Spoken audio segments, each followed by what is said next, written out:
Alrighty. Hello, folks. Just been fiddling with the sound here, trying to make sure that all of my sound levels and everything are good. Hopefully they are. Please let me know if they're not for whatever reason. I appreciate that.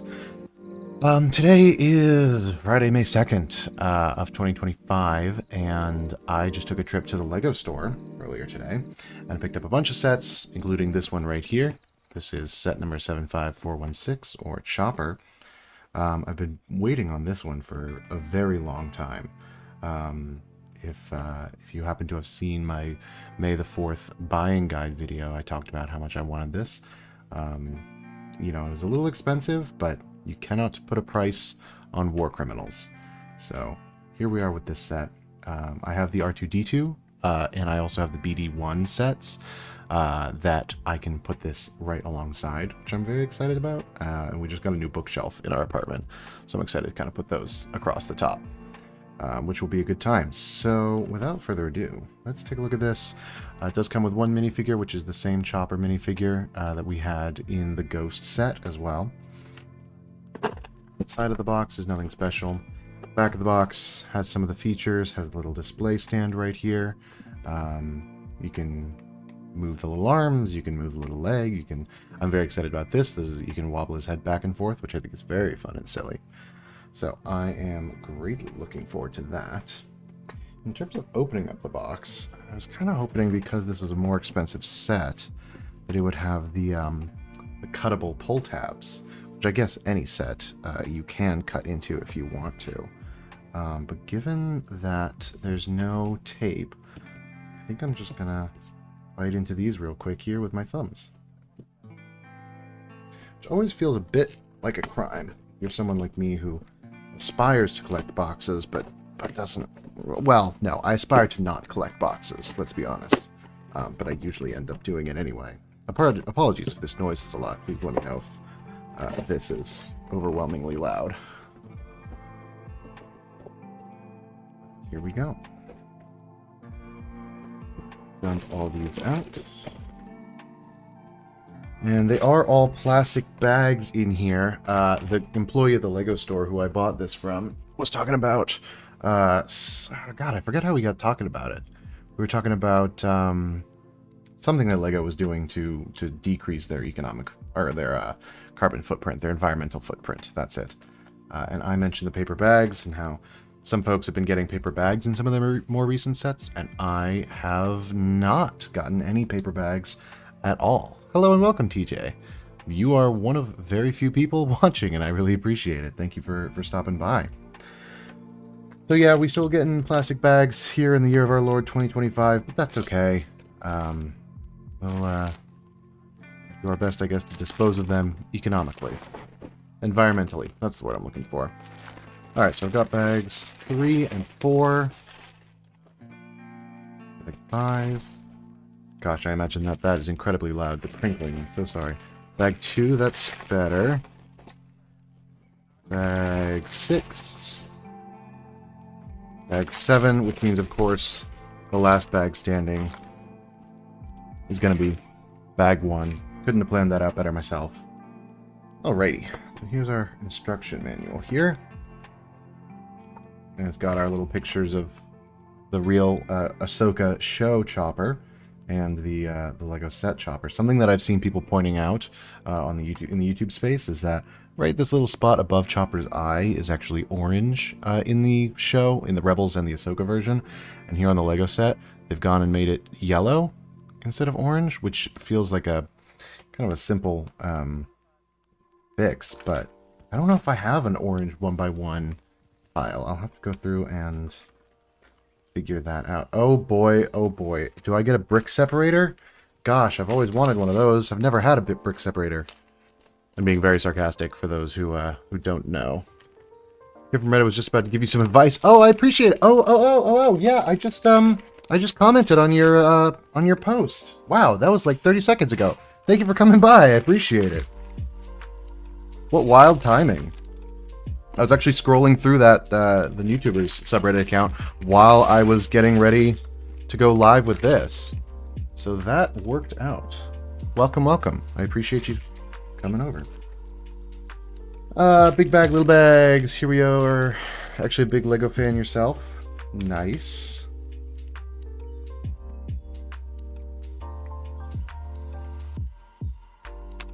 I should hope so if you're coming to watch Lego videos like this. Let's see. What's your favorite Lego theme?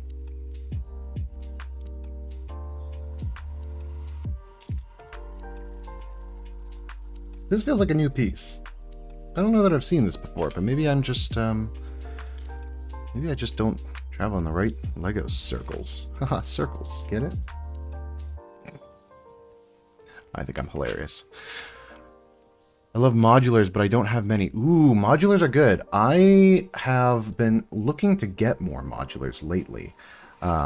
My favorite sub-theme is Ninjago. So, as a little treat to myself, when I moved the most recent time, I bought myself Ninjago City Gardens before it goes away. Retires, that's the word I'm looking for.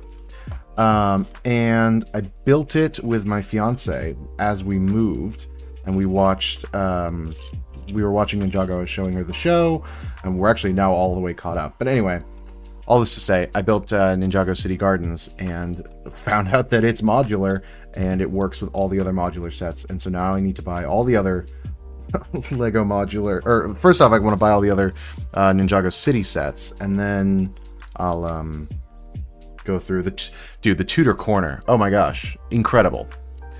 Just ordered an AliExpress boutique hotel. I've only ever built legit, but wanted to give it a try due to the prices being so high. I also spent way too much on Legos last month. Dude, I feel you. And also, no shame for buying AliExpress versions of sets. You know, maybe I'm going to get some hate for saying that, but I have a bunch of AliExpress clones that I bought because, frankly, they are cheaper. And at the time, you know, Clone Wars sets were still kind of popping off, and I really wanted to have a big clone army for a mock that I was working on. And so I bought a bunch off AliExpress. There's, you know, kind of no limit to the variety that people will make on the cheap. I also have, I'm a big fan of the superhero The Flash, and so I have a bunch of AliExpress Chinese knockoff Flash minifigures that I just put all in a display case. I want to make a video about it at some point, but I'm a little bit worried that that Lego was going to get mad at me for it, and if I ever want to be part of the Lego Ambassador Network, that would be rough. But yeah, I imagine also Ali's a good, or, you know, just, I guess, generally Chinese retailers are probably a good place to get retired sets, right? That you can't normally get. How does this work? Oh, this slots in, what? Oh, in like this. I see, so little bars in here, these clip in like this. Dang, that's cool. The only other buildable character that I've ever built is the R2-D2 set, and I loved the building techniques on that, so. Let's see, big fan of the Creator 3-in-1 sets, especially the houses. Oh, I totally agree with you. I wonder if there's a way to kind of combine those loves, so you could make a Creator 3-in-1 into a modular. Gotta hop off the stream to get some more reviews, but glad to find one with a niche I'm actually interested in. Hell yeah. I appreciate you stopping by. I really, really do. And, you know, hoping to make some reviews of these once I have them all built. I have this one, and I bought the ARC 170, and I have the, oh, there's my cat. Hello. I also got the ARC 170, and I got the gift with purchase. So, very cool. Hoping to make some content based off of those. And, yeah, I appreciate you stopping by. Thank you very much. Have a lovely rest of your evening. Excuse me, little man. Cat, cat, cat. Yes. He's my little helper, except when he tries to rip things up. He's no good. I love the insides are all rainbow. Oh, you mean of the droids themselves? Yeah, me too. This is the part of Star Wars sets where they get to actually use colors. Like, I really like this medium azure color. Azure? Is that how I'm going to commit to saying that? Sure, why not? This is magenta. I'm like a toddler. I just point at colors and I go, yay, color! I saw a TikTok recently of a girl who who was making a parody of those like when toddlers become conscious videos. And so it starts out with her being like, "This is yellow," and the adults is like, "Wow, and what other colors do you know?" "I know pink, I know green. What other things do you know?" "Well," and then she's like, "The inevitable heat death of the universe comes for us all."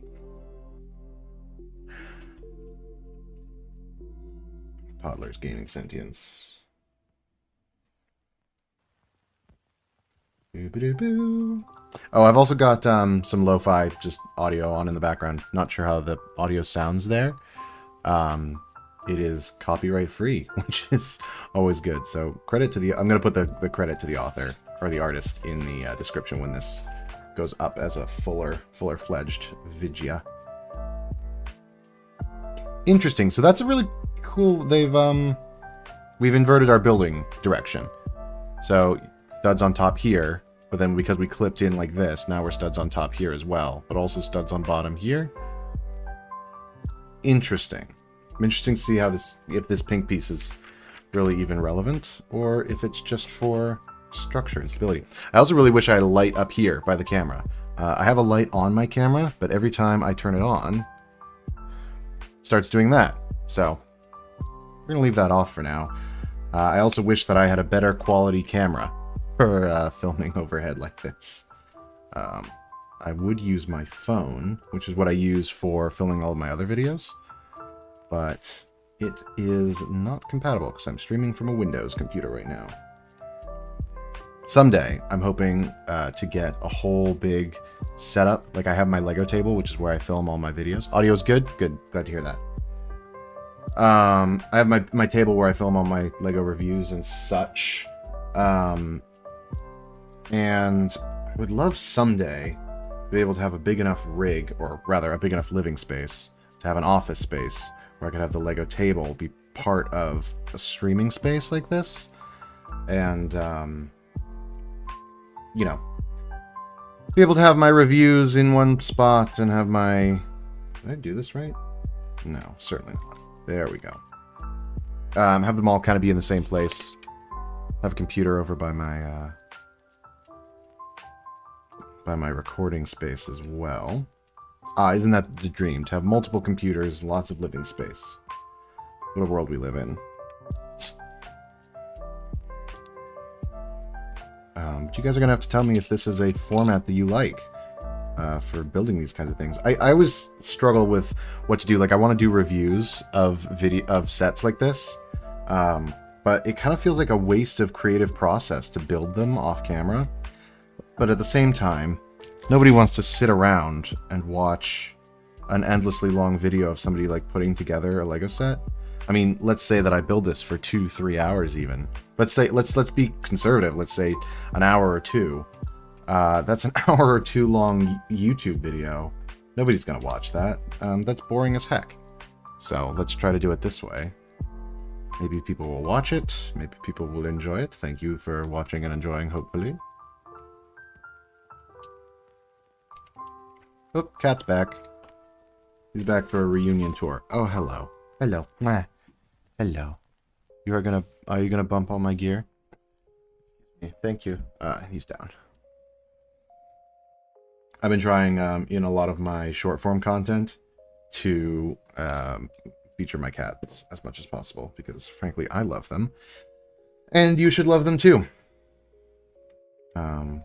Just uploading, I think, tomorrow or Tuesday, something like... What day is it? Friday right now? Yeah, so Tuesday is going up a short that's an update on my Lego Star Wars display. Oh gosh, are these going... No, these have to go this way. And Jet, my cat Jet, makes an appearance in that. He loves the free space that my cleared off Lego table affords him. Okay. That's it for this piece. Set that there for now. I'm guessing this is going to be this shoulder here. That's very washed up, but that shoulder right there. We'll build the leg on down from that. Gosh, I feel bad. I really creased the heck out of this instruction manual. but at least it stays open, which is the eternal struggle with Lego instruction manuals.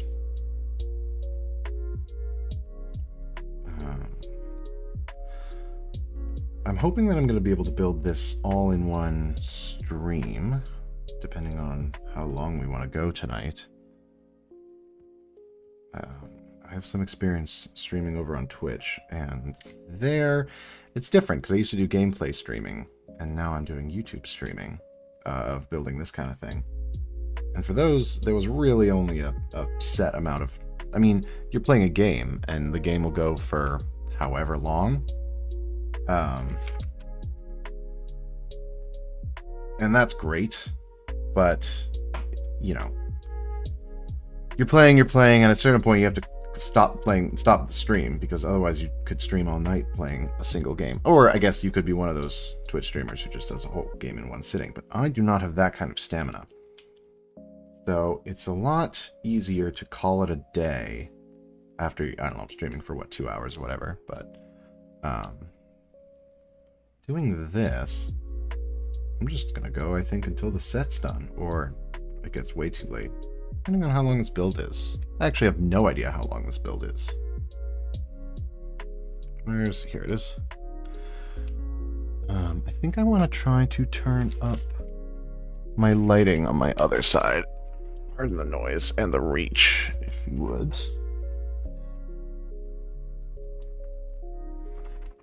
There we go. Now we have a little bit more lighting coming from over this direction here.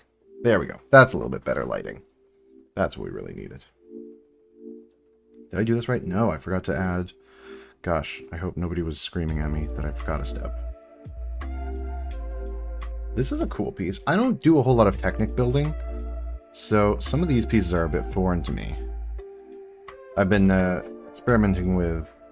Or not experimenting, but I guess exposing myself to all the different Technic pieces as I've been organizing my parts collection. Because I'm trying to sort all the Technic pieces, and there's so many. So like this is a 3-long axle piece, and a lot of times Technic pieces in particular will be a specific color denoting a particular usage.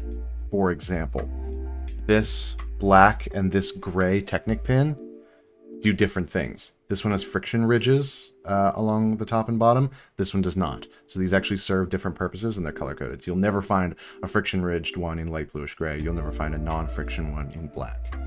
Didn't realize how colorful the pieces are sometimes. Guess that helps with building. Hey, listen, you know, especially with Lego Star Wars, you gotta have some colors, or else the whole thing is... Every single part manufactured for the set is gonna be gray or black, especially in Star Wars. I love the commentary whenever a new wave of Lego Star Wars ships comes out, and all the other Lego sub-theme fans are always like, oh, wow, great, another set of bluish-gray blobs. Perfect. Also, welcome in, by the way. Zulu, thank you for stopping by. I borked this, didn't I? I did. This actually wants to go through this bottom piece, and I had it through the middle. Yeah, you get some really fun colors in here like this. Something that an Easter egg that I love is that in a lot of the brickheads, which those of you who may not know are like Lego Funko Pops, they have a pink piece in where the brain would be. So it's like they have their own little brain. These are squishy rubber, by the way. These black pieces, so they're probably going to get used for something. I feel like knowing all the official color names is a flex too. Oh, baby, let me tell you about Lego color names. So I think they're too interesting for my own good. Did I do that right? Nope, not at all. Ah, looky here. We have a brick separator. Perfect. I've never had a brick separator before. I'm so excited. I have a single pink Lego rattling around in my head too. Exactly. Just like a brickhead. The most interesting thing to me about Lego colors is like how they all go up and down the scale. So you have like, I guess I should go up and down this way. You have like light colors, medium colors, dark colors, sand colors, transparent colors, transparent bright colors. Gosh. What else is there? I wish that people would standardize them better. Because there's like tan, for example. Different place. Well, Bricklink calls things one thing. Rubricable calls things another thing. These are two databases for those who might not know. Lego calls things by their own system. Most people in the YouTube space at least, reference the Bricklink versions of the colors, which is cool, which is fine and good and all. But it makes it very difficult when you're buying things from Lego themselves to make sure that you're getting the right piece. This is weirdly printed. These look black, and this looks dark gray, instead of these being dark gray and this being light gray. Perry the Platypus brick separator. Hang on. We can make that work.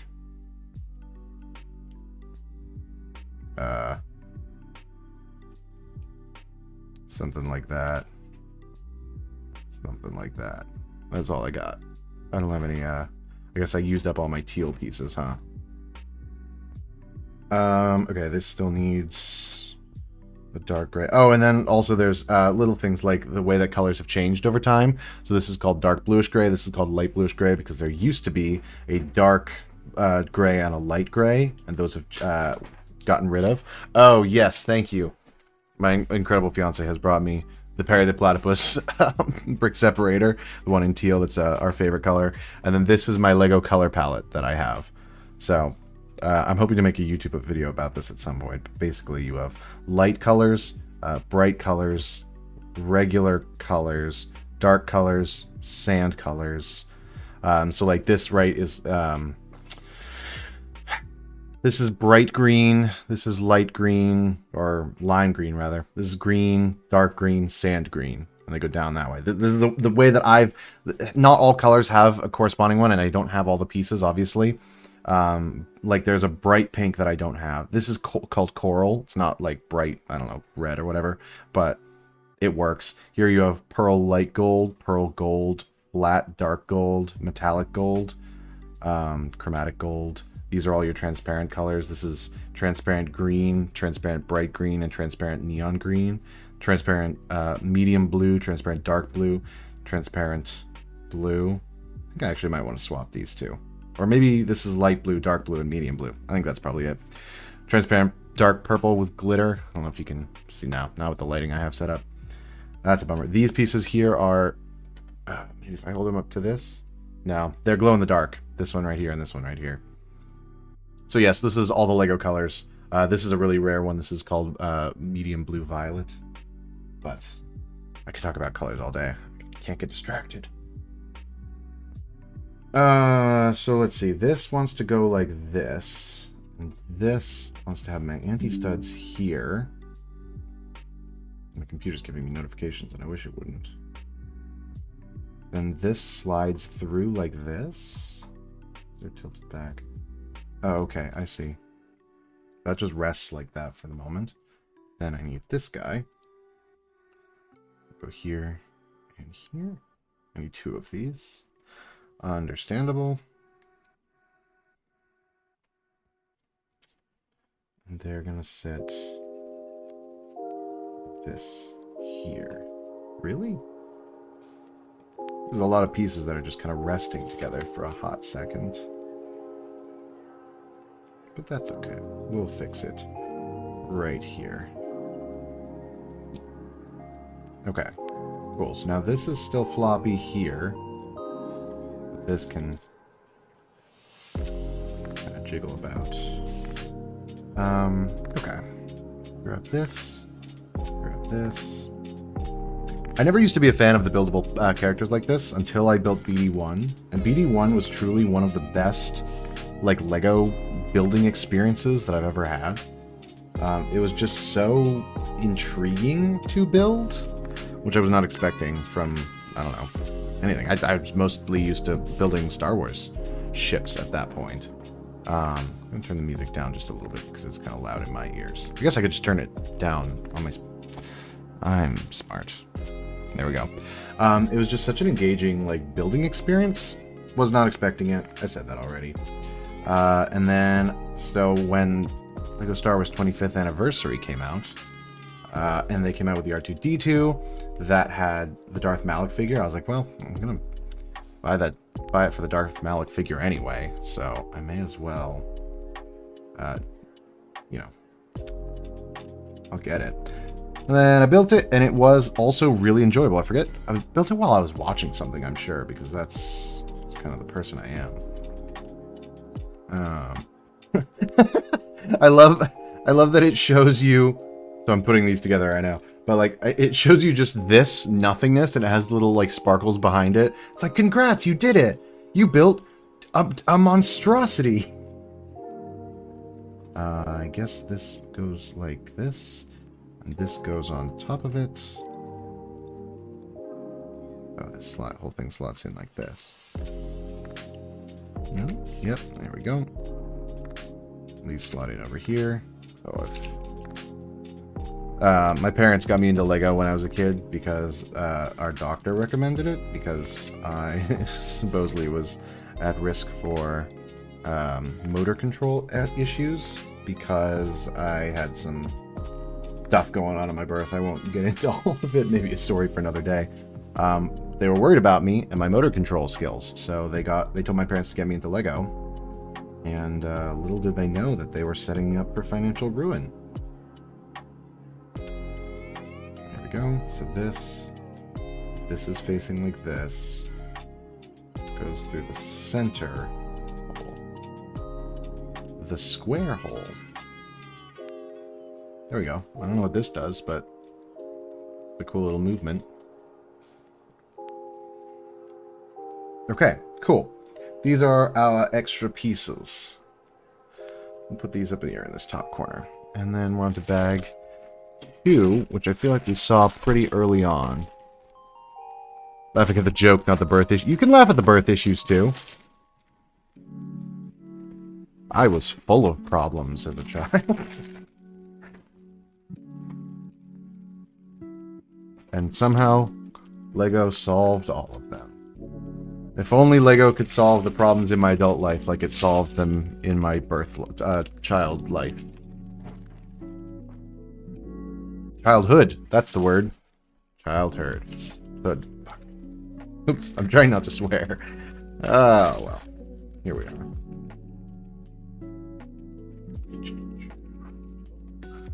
Was, yeah.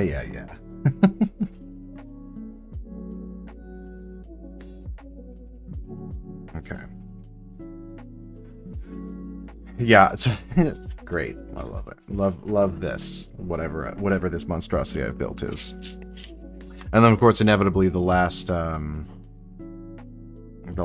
step of the whole build is going to be like, and then you make it look pretty. It's just like a bunch of white plates. You just like coat the whole thing.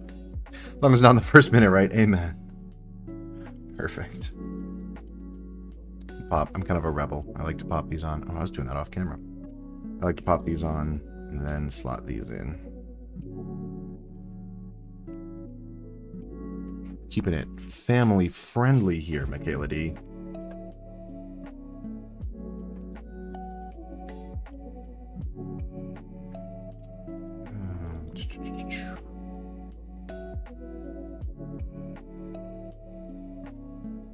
Yeah, this is an abnormal amount of bright colors on the inside here. I'm okay with that. Means that if you disassemble this set, you suddenly have a bunch of pieces in fun colors. I'm getting to the point, by the way, where I'm gonna have to start disassembling some Lego sets because I'm running out of space in my apartment. So maybe I'll start doing some review videos on some old sets and then pack them up. I don't like packing up old sets because I feel like it gives me like some street cred. You know what I mean? Like, yeah, I've got the 2008 ATTE set built and on display, so I'm cool, right? By everyone's metric. Oh well. Like I said, we just got some new bookshelves. Maybe I'll find some space to put some of these Star Wars sets up on that. Besides these droids going up on the top shelf. And that's also part of why I took up it's also part of why I took apart my big old Clone Wars diorama set. set, yeah, was because I needed the space for the Lego table so that I could film videos on it. And build mocks and, you know, all that fun stuff. I have some really cool ideas for some videos coming up based off of some of the new Lego Star Wars sets coming out. Which I want to talk about, but I don't want to spoil those videos. Folks in the future. Here we go. Here's the piece I'm looking for. A lot of times when I build Lego sets like this, I have a helper who helps me find pieces. And, you know, I never used to need help when I was a child building sets. And, you know, this is proof that I still don't, I guess. But, I've learned to lean on the crutch, as it were. Okay, so actually, I bet this is, instead of the shoulder, I bet this is the bottom, just based off of this great piece like this. And I bet this is the advertised head wobble feature that he does. Which is very cute. It's also very just, like, structurally sound. Like, that's not going anywhere. Sparkles, congrats, you built a thing. Ooh, good old 2x4 brick. You don't use these enough anymore. They're gonna be my boomerism thing. That I don't think they use 2x4 bricks enough anymore. These kids with their newfangled 2x3 slope tile pieces. Back in my day.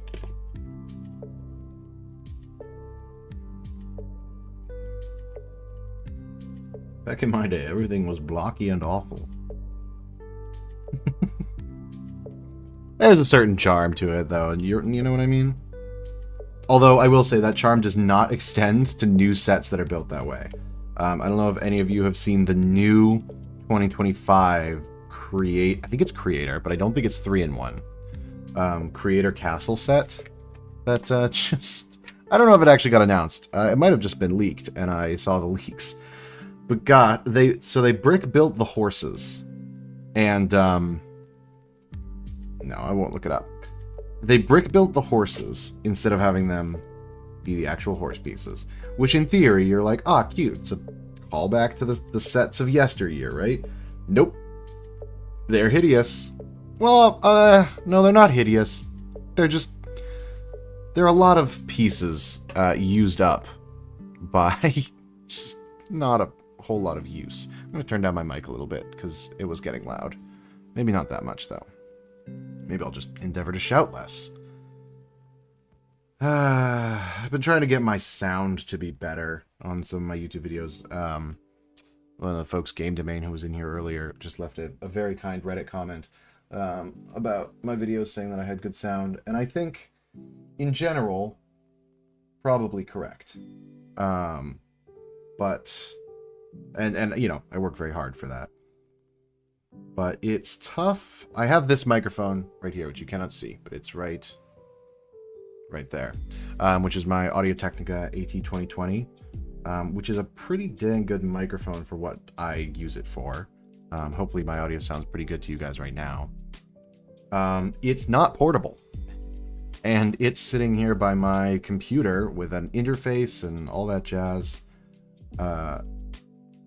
Which makes it difficult to record videos in the other room. I should stop being stupid and just build these the way that it tells me to.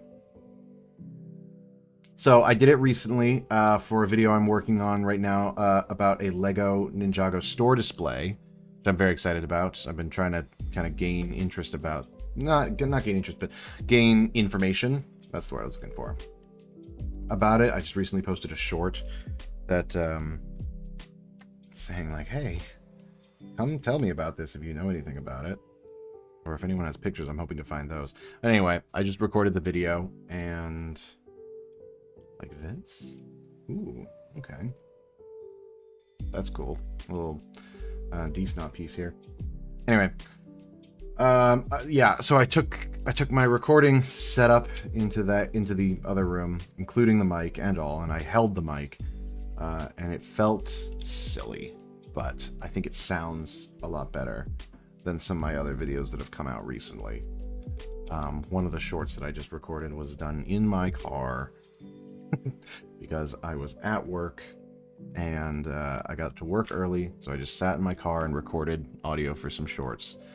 And I did the performance really well, I think, at least. This was the... Oh, this is actually the short about the store display. Anyway, I think I recorded the audio really well, but it sounded car quality. And some of the videos I recorded before that, some of the shorts were just off my iPhone. So, you know, we're always trying to grow. I don't want to fall down that rabbit hole that I know a lot of people fall down, where they have to get like the biggest, best gear for everything. I don't feel the need to get the biggest, best gear yet. Let's work on the quality of the content first, right? Let's get to the point where we've actually earned some of that gear. The point, well, again, I guess it's kind of the point. I'm talking just like creation mentality here, which is getting heavy, I guess, for a YouTube live. But you kind of have to earn it. You have to earn the better gear. You have to work to create good content. And the point when you need to get new gear is when the gear that you have doesn't support or limits the quality content that you're creating. I think that you first have to learn how to make stuff with no budget before you've earned a budget. So, like, for example, I think I'm at a point where just watching this, I think the lighting is not perfect, and I think that my camera could be a little bit, camera quality could be a little bit better. So I might, at this point, go get a better webcam, because we've got this set up. We're doing this works. We could make it a little bit better, and that's always exciting. You know, don't let yourself get limited by it. Can you all tell that I've been hanging out by myself for too long? I'm just rambling about YouTube video quality and camera quality. Ooh, colors again. We'll follow the instructions. We'll put this on first. Yes, boss. I imagine this has got to be a leg, right? This is a ratcheting joint. So that's kind of cool. I don't know, my noise gate is cutting that out, but cool stuff. This goes through this end. Okay, yeah, so it's either the front or the back. Or the side. Could be any direction, I guess. Does that really stick through all the way? Alright.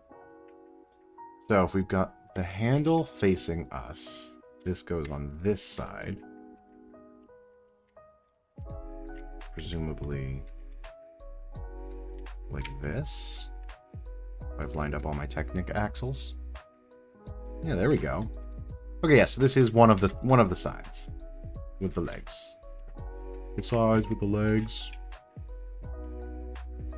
I guess this is gonna be, wow, this is really just like as tall as the body's gonna be, huh? I guess Chopper is quite a little droid. You know, in retrospect, I should have grabbed the other R2D2 that I have. And I should have had the R2D2 or BD1 watching over it.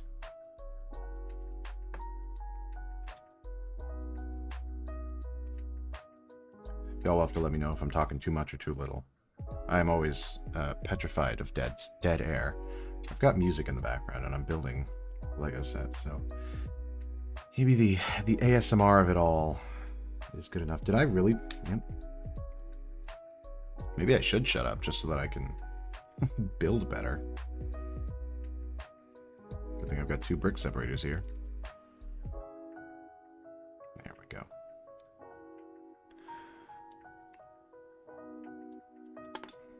Separating 2 plates is the hardest maneuver in Lego. And one of the things that I learned really quickly in building a large-scale dioramas kind of mock is not to stack plates.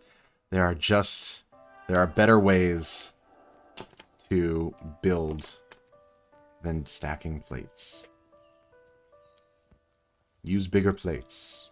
Use bricks underneath.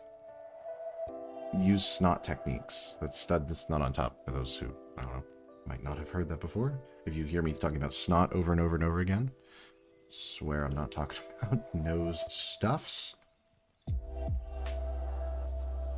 There we go.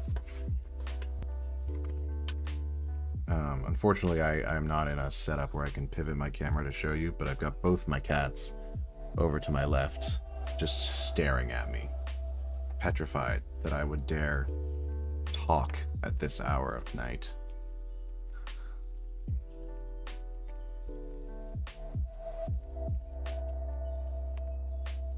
Got me thinking as well about time zones and such. I was thinking about what was a good time to go live for this. And I live on the East Coast right now. I live in the general Boston area. And so it's 9:22 right now. But, you know, I remember I just recently pre-ordered Nintendo Switch 2. Nintendo Switch 2. Get that in the transcript for the algorithm. So I pre-ordered a Nintendo Switch 2, which was midnight Eastern time. Which is great. Sucked, but turns out that is 9 p.m. Pacific time, which feels super unfair. Oops, I left a piece in the bag. Oh, dang. This is my headphones cable right here, so that's my lifeline. You can track my head movement using that. There we go. I know Lego is apparently really good if you are missing a piece, that you can just contact them and they'll send it to you. Seems like for free, I guess. I've never actually been missing a piece. Well, I've never been missing a piece on a set. I have gotten pick-a-brick orders off the online pick and build store that have been missing pieces, and I did contact them and they just sent them right over to me, which is cool. Nope, I'm missing. But every single time that I have thought that I was missing a piece, it turned out to be in the bag. Which I feel like is, you know, probably very rare that pieces are actually missing. I was gonna say speaks to Lego's quality control, but their quality control sometimes is phenomenal and sometimes is abysmal. I just recently saw a stat, I think it was in a TikTok or a short or something, that apparently Lego bricks are milled to within a 200th of a nanometer, I think? I think it's 207 nanometer. It might be a millimeter, and I might be horribly off on my scale there. It is in The Secret Life of Bricks, which is a book that I just recently got for my birthday. I'm excited to read it and make some videos going over some of the things that it talks about in that. Because you know what's even cooler than getting Lego for your birthday? Is getting a Lego book for your birthday, and specifically because you asked for it. Like, I wasn't given that as a desperation move. I asked for a book about the history of bricks. I mean, that's the Brickstorian, right? That's Brickstory. Making Brickstory. Phrase that I'm debating coining more often. My ding dang cat walked all over my desk and left hairs everywhere, and that's so rude. I just brushed this off.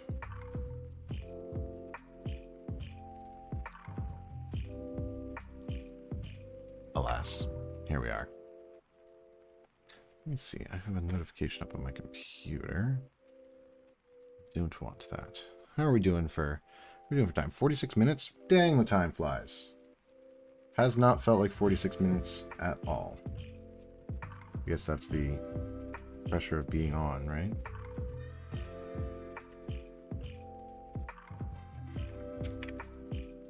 Alright, I'm gonna shut up for a few seconds. So you can just enjoy the music and the vibes.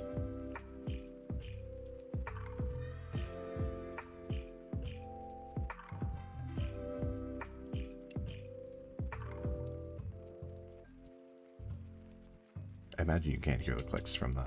I said I was going to shut up, but here we are. I imagine you can't hear the clicks of the bricks because my microphone is a little bit far away and I have a noise gate on so that you won't hear my air conditioner in the other room. which is a little bit tragic because like, the clicks of the bricks are the best part. But that's okay.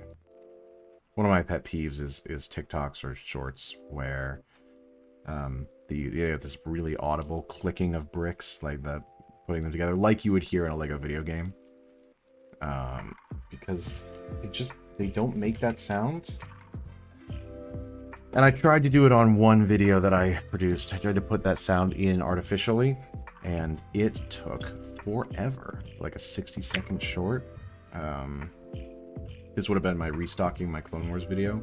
Restocking my Clone Army video. A really long time to edit that because I added sounds in. And then I uploaded it to YouTube and got a copyright strike on it, but it was doing well at that point, so I didn't want to delete it. So I just went in and used the YouTube editor to remove the audio in question, the music that I was using. And it did a surprisingly good job of keeping the sound of the bricks in, but gosh, what if it had just ripped all of the sound out and I would have just re-uploaded it, but that would have been a little bit devastating. All right, now we have two sides of our chippity choppy boy. Chippity choppa. Bag 3.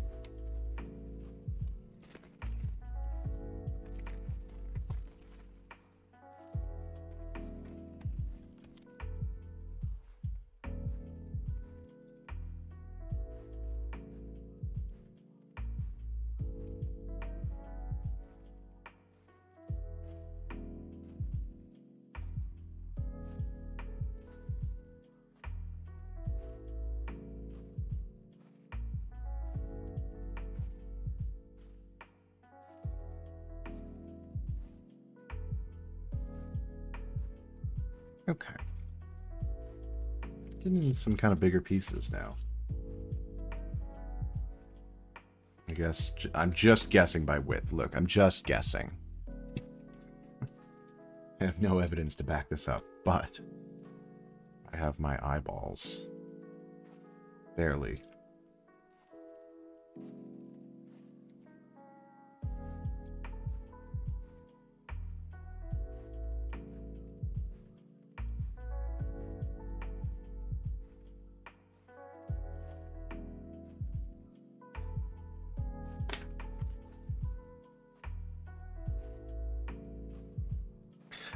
Kind of curious to see how the metrics are going to do on this, because I'm making it a point with this YouTube channel to not worry too much about metrics. I'm really just doing it for the fun of it, which is why I moved off TikTok, which is where I was doing some of this kind of content. But shorts are an entirely different beast than long form videos, and I feel like I've gotten down, like, I understand shorts now pretty well. My long form videos are my passion project. My shorts are just popping off because so many people are using them, and I have no handle on lives on YouTube. So we'll have to see what this is like. I don't know what the discoverability is like on YouTube. You know, keep it light, keep it engaging. Oh, here we go. You can tell we're getting into the outer shell of the build because we're not using as many fun colors anymore.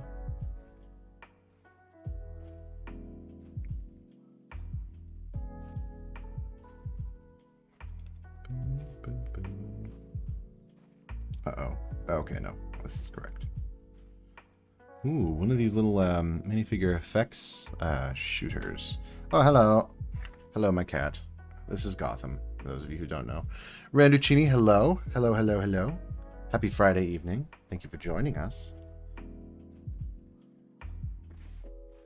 Oh my gosh, he's a furry boy. Oh. There we go. Marion, hello, hello. It's one of the things I'm noticing about YouTube as opposed to Twitch is that so many people in their YouTube usernames just have their whole real name, which is very funny because nobody does that on Twitch. Nobody does that on TikTok. But so many people, we've got Michaela D in the chat, we've got Marion Olson in the chat, just like whole first and last names. You know, mad respect.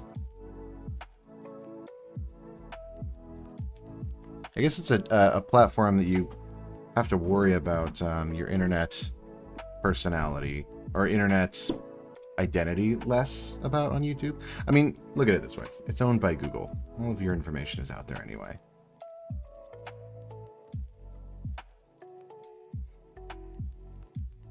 How are we this evening? Raider Chidi, I like your profile picture. Maybe I'm just biased.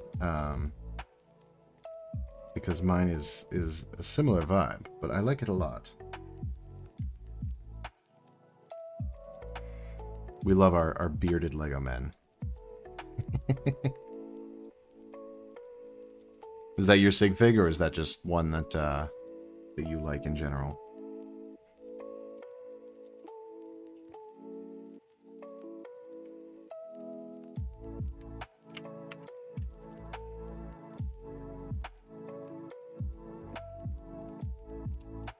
Interesting that we're leaving some gapping here underneath this where this tile goes.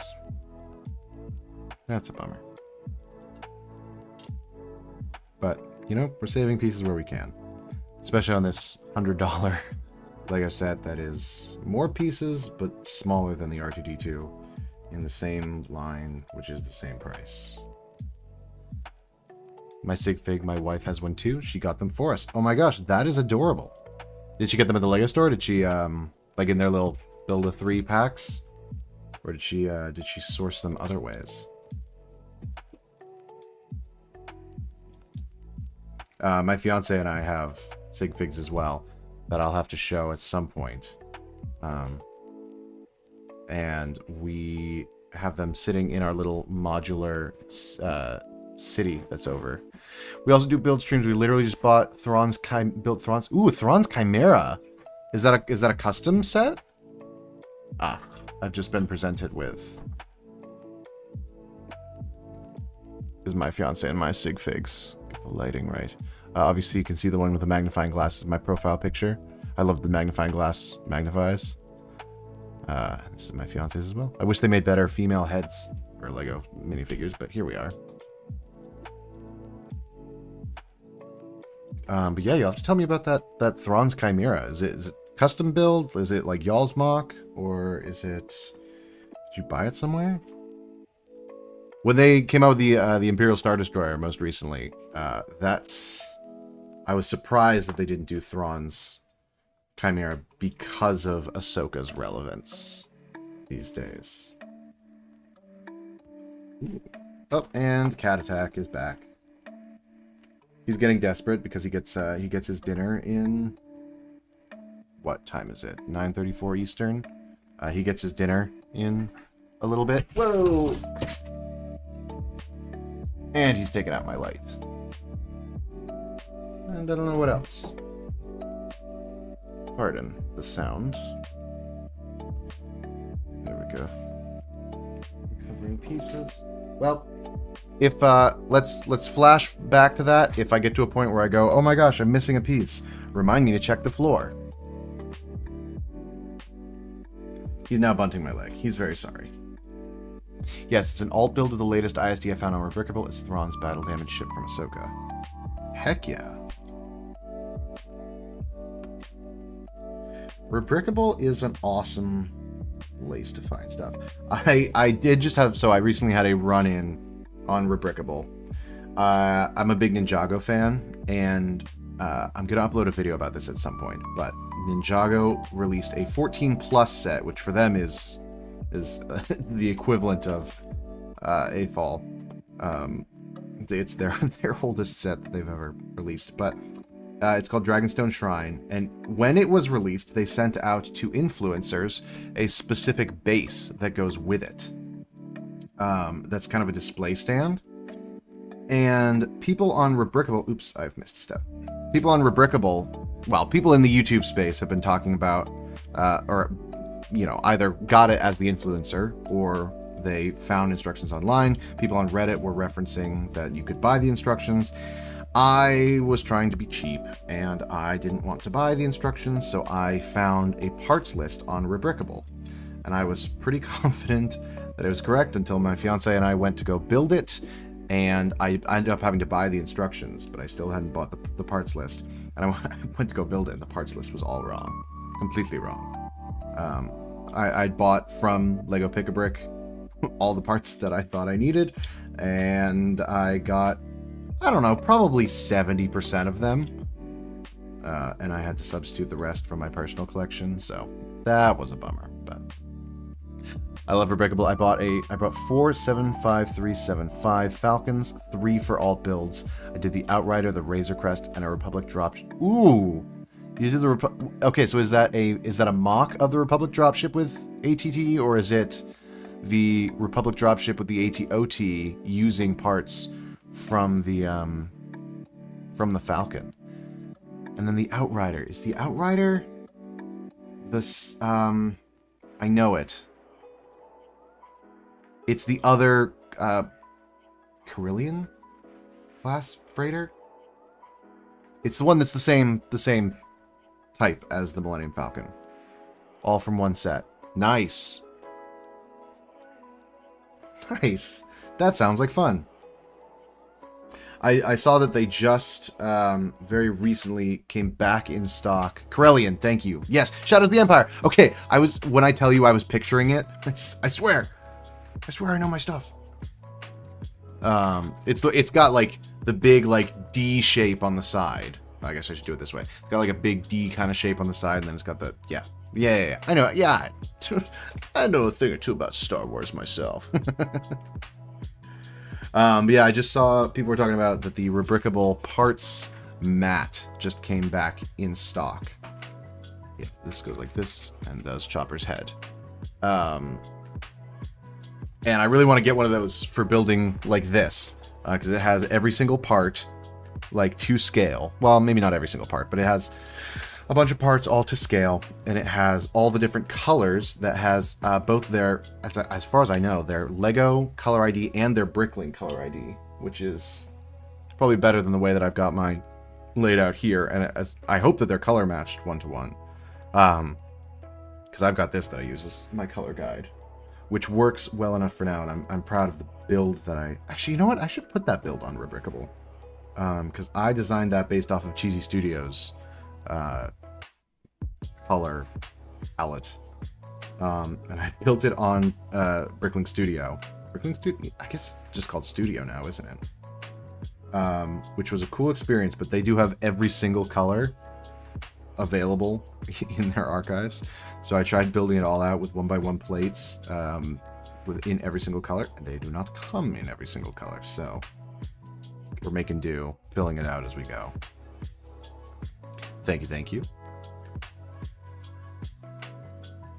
Kind of cruising through this build, which I appreciate. We still haven't gotten, there's a quite the sticker sheet back here with our extra parts, but we haven't gotten there yet, so hopefully it won't be too bad. Did you get any sets, or are you planning on getting any sets for May the 4th? Promos, sales, well, sales I say, but promos, event. It's a national holiday for us Star Wars fans. No, I'm getting overzealous. It's just this. These on top.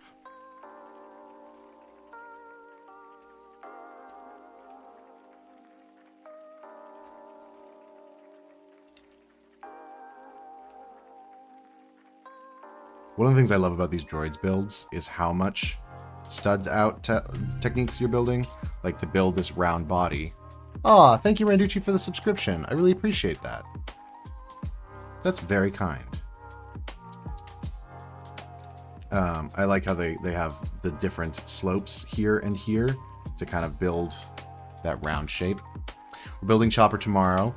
We love Rebels, however we learned we can mod it using existing parts. Make the eyes blue and swapping the extra yellow. Yeah, the yellow brick above the right eye with the orange one. I talked about that when we first started. I think it's so funny that they have it in the instruction manual. They show it with the orange plate. and or orange tile, and then they literally have the set right next to it that's wrong. I didn't know about the blue eyes. Hang on, let me look that up. Is that specific to the Shopper Rebels? Is that specific to the Rebels version? Oh, it is. Look at that. He's got blue eyes in Rebels. Whoop. I clicked through too fast. And then he's just got black in the Ahsoka version. That's cool. Are you just going to use blue 1x1 tiles? Or plates or whatever? For the blue eyes?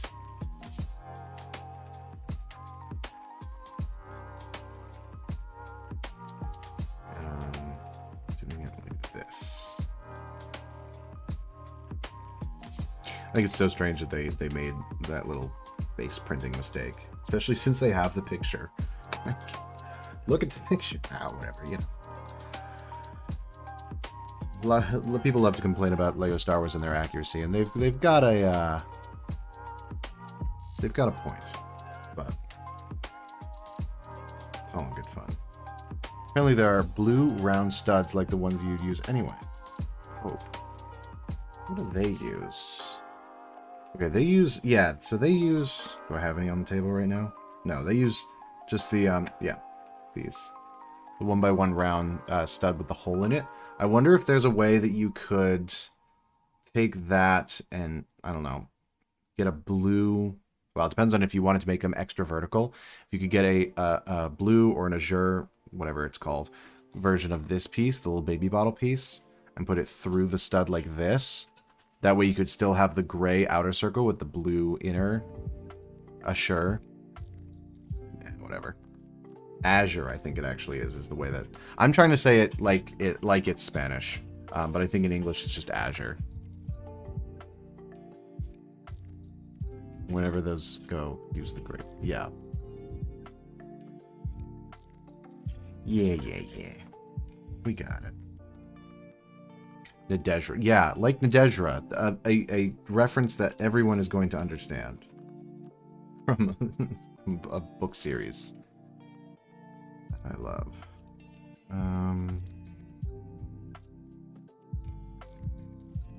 Yeah, that'll be a really cool build. Phonetically, Azure, yes. If you could type that out in IPA, please. It's the only phonetic measurement system that I will accept. Oh, and we're on to our first sticker time. I think I'm going to place them first and then add the stickers. I have seen people recently talking... Oh, there's a cat here, friggin' everywhere. I've seen people talking about, specifically Jang was talking about, ways that you can do stickers that don't... that gives you a little bit of flexibility. Specifically, you can add some water to it, apparently, and that way you can move it around a little bit. I'm not a... like that, so I'm gonna grab quick take. Yeah, Windex, exactly. I've seen Windex. I've seen water. Both work, from what I understand. I'm gonna see if I could do this. I've been doing this since I was a child. Let's proceed to butcher this horrifically.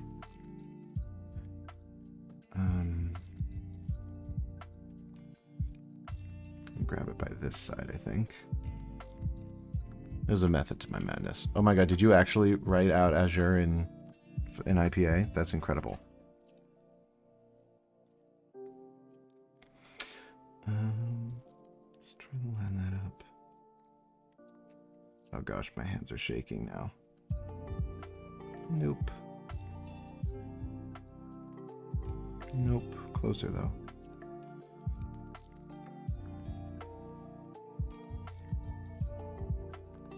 I think that's pretty perfect right there. Now we just have to do it again. And if I mess this one up, the other one is pretty perfect. So it's going to look even worse. Okie doke.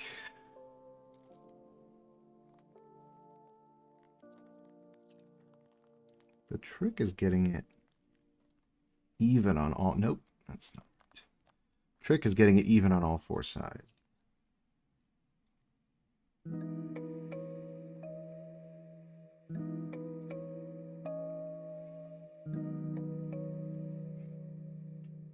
we think? Oh, it's not perfect, is it? That's why we have very sharp tweezers to try to pull this up again with as minimal damage as possible. I should have just gone for the thinking Windex tip.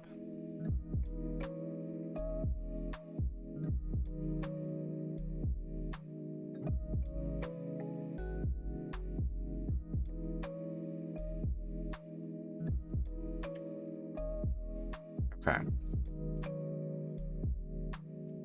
She ain't perfect, but I think that's good.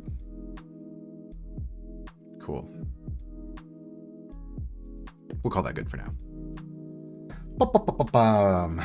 Now we need a bunch of these and a bunch of these. For Star Wars Day, I bought some out-of-pocket sets like the X-Wing and TIE mashup, Acclimator Starship, and the 4+ Mando N1. There's a method to that. Oh, do explain the method. I saw that they put the X-Wing and TIE Fighter set on 4 times insider points. Good lord, they must be desperate to sell that set. The badum bit in the music was the Harry Potter theme. I believe that. The Acclimator Starship I think looks nice. I've seen people do. I bet I know where you're going with this. Are you trying to build a MIDI scale Venator? Because I've seen people try to turn the Acclimator into a Venator before. And I've seen people do it with just the Acclimator itself, but I think you could probably do better. And that's, I'm just guessing that from the 4+ Mandos N1. Which, hot take, we could talk about this later maybe. I think that the 4+ Mandos N1 looks better than the Playscale one. Okay, the mashup set can be converted to Sabine's TIE and Hera's X-Wing. Oh, you're right. The Acclimator could be, a MIDI scale Venator, called that. And the N1 because the blade is accurate and Grogu with the pram. Yeah. I fully believe that. I'm with you there. Every now and again, I'll see that Playscale N1 still kicking around for $60. And it's so out of scale. And it's so... I'm like, I'll see it on sale. I've seen it on sale for $40. And even, I'm like, 30, sure. 40 is still a bit steep, but the 4+ one is pretty good. And yeah, Grogu with pram. I'm still at a weird point where the only Grogu figure that I have is the Christmas sweater one from the Advent calendar. And it's not even that I don't like the Mandalorian. I have so many Mandalorian sets, and just for whatever reason, none of them have come with Grogu. I guess at this point I should just buy the microfighter, but everyone wants the upscale stuff for sleeping on the potential of what sets could be. Hey, I'm so with you.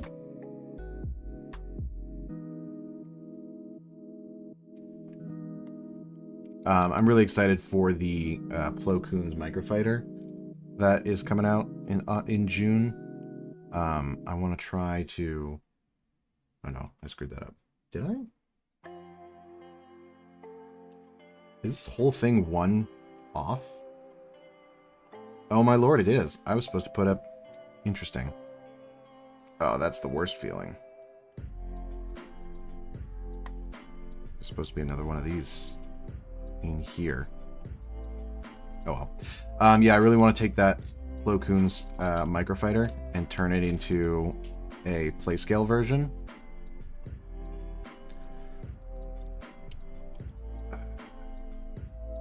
You a real one? I try. The real test of a Lego Star Wars fan is how they felt about the Captain Rex microfighter. That's how you find out who's good.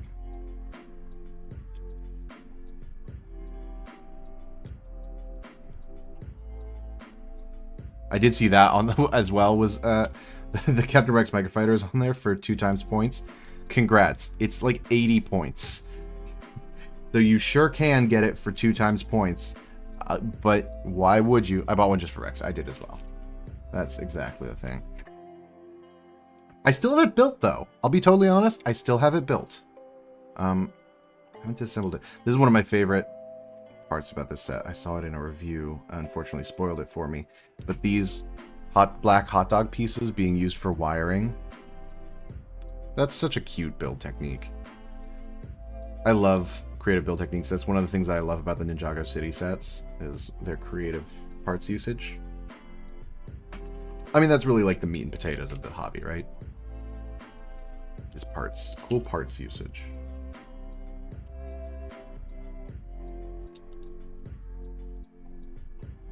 I need one of these.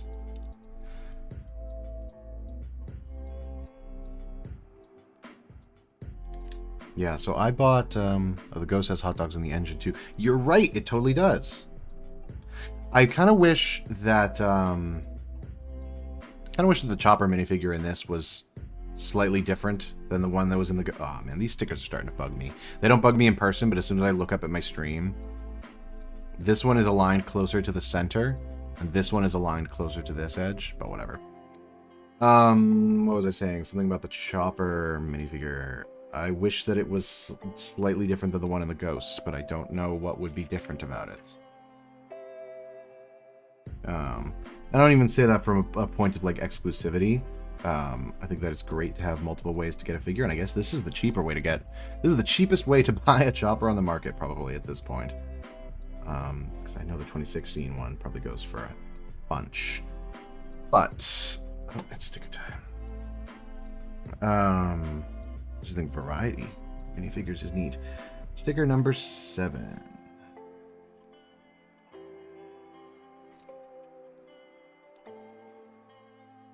Goes like this. Okay.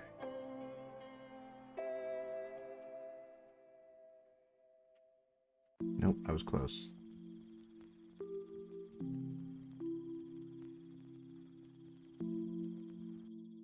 Boom jams. I did it upside down. Oh boy.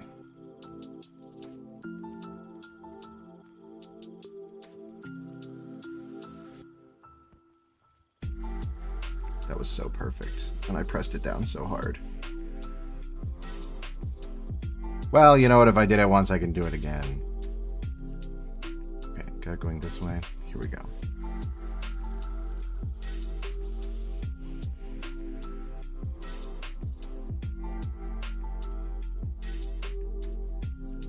There. Still pretty perfect. eBay or bricks and minifigs? Yeah, I don't have any bricks and minifigs around here. Nope, that's the wrong placement. I don't have any. I live up in Massachusetts, and that's as specific as I'll get about that. But we do not. The closest one is in Rhode Island, 2 states away. We have an equivalent up here. We have something called Boston Brick Co. There's one up north of Boston and one that is south of Boston. They are fine. Their prices are not as bad as what I've heard Bricks and Minifigs is, but they're also not as good as I love the chase of finding old Lego stuff, and I love finding it for a good deal just to, like, I don't know. It's all the chase.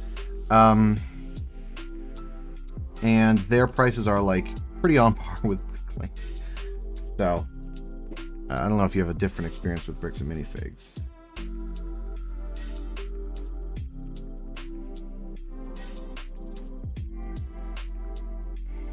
There we go.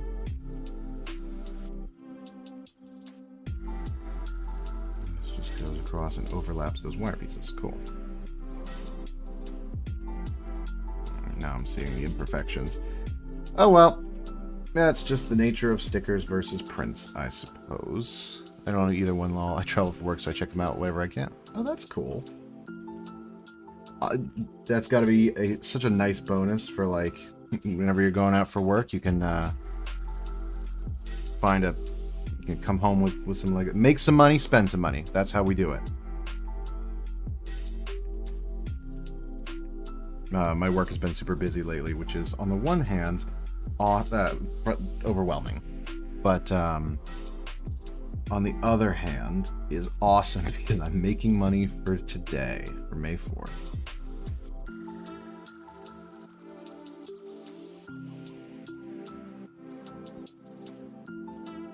That's close, but not close enough.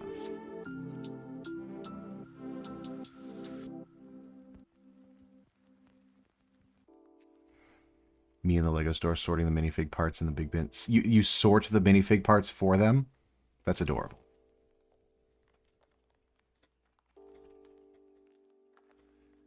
Aren't they supposed to already be sorted?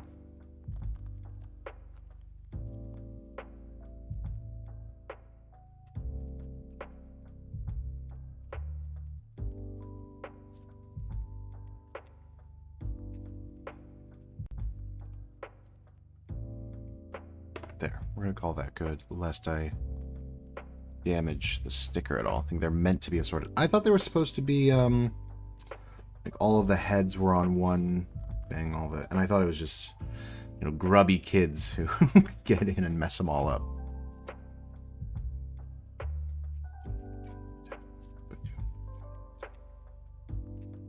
Sorting the torsos. Oh boy. That sounds like fun. I have been messing around a bunch with... Okay, we're going to get this orientation right before I place this. A bunch of Ninjago minifigure parts have been notoriously easy to get on pick-a-brick walls. Or not pick-a-brick walls. The in-store build a minifigure things. Focusing, I apologize for my lack of talking. But, so that's cool, but I never see them in person because people always go out and snatch them. Just like they did, there was a Dreams minifigure that had a dark blue spaceman torso, which is the first time that's ever been created. So people went out and snatched that. I never saw one in person. It was a bit of a bummer, but, you know, c'est la vie. But in the UK... they're introducing a thing on Lego.com where you can build a minifigure using just the online, like where you would go to pick a brick. You can build a minifigure using that system. I did these sideways. G-Man, hello, how's it going? Welcome in. We're building the fourth side of Chopper. The fourth wall, if you will. Down. Some of the sticker placement could have been better. Some of it, supreme. I love these little moving pieces. I love this arm that comes out. And I love that it has a second point of articulation here. And I love that this goes here.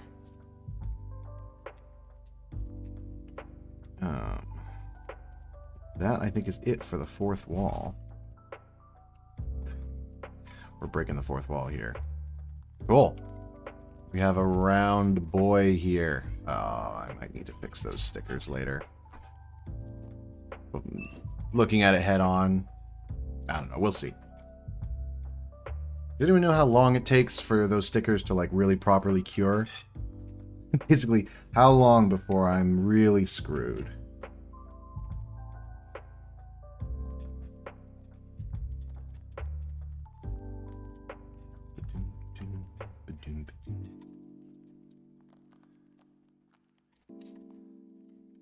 Oh, we already placed these tiles here. That's cool. It's all coming together, boss. My fiance and I, when we build Lego sets, we have a running joke where that started... Oh, did I miss a tile here? Complete? Yep, I did this wrong. That's good to know. We have a running bit because when we were building that Ninjago influencer base... for off of Rebrickable. And we found out that we were missing a piece. She goes, boss, you're not going to like this. And so over the course of building the set, she kept calling me boss. And I decided that her name was going to be Gazpacho Steve. That's... Where did this... Ah. Dang, I missed a bunch of steps. I've never built a Lego set live before. Wow, I'm missing a bunch of things. And I did build those legs correctly, right?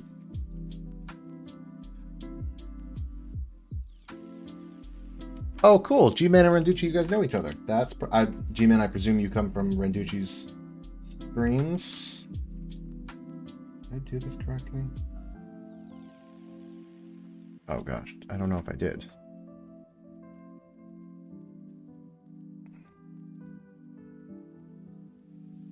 Oh, how difficult is this going to be to... Oh, no, I did. Okay. Oops. I'm really just tearing this bad boy apart.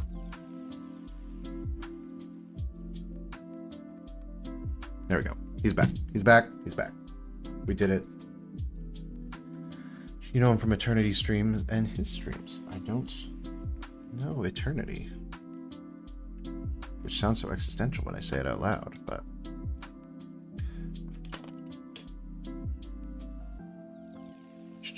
Okay, okay, bag 4. We're on to bag 4. Bag 4's here. Gosh, there's still so many bags. I guess I do have to still build, like, all of the legs and the head.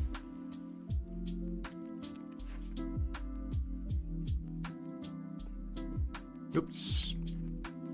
And hey, looks like we got all the parts off the floor, too.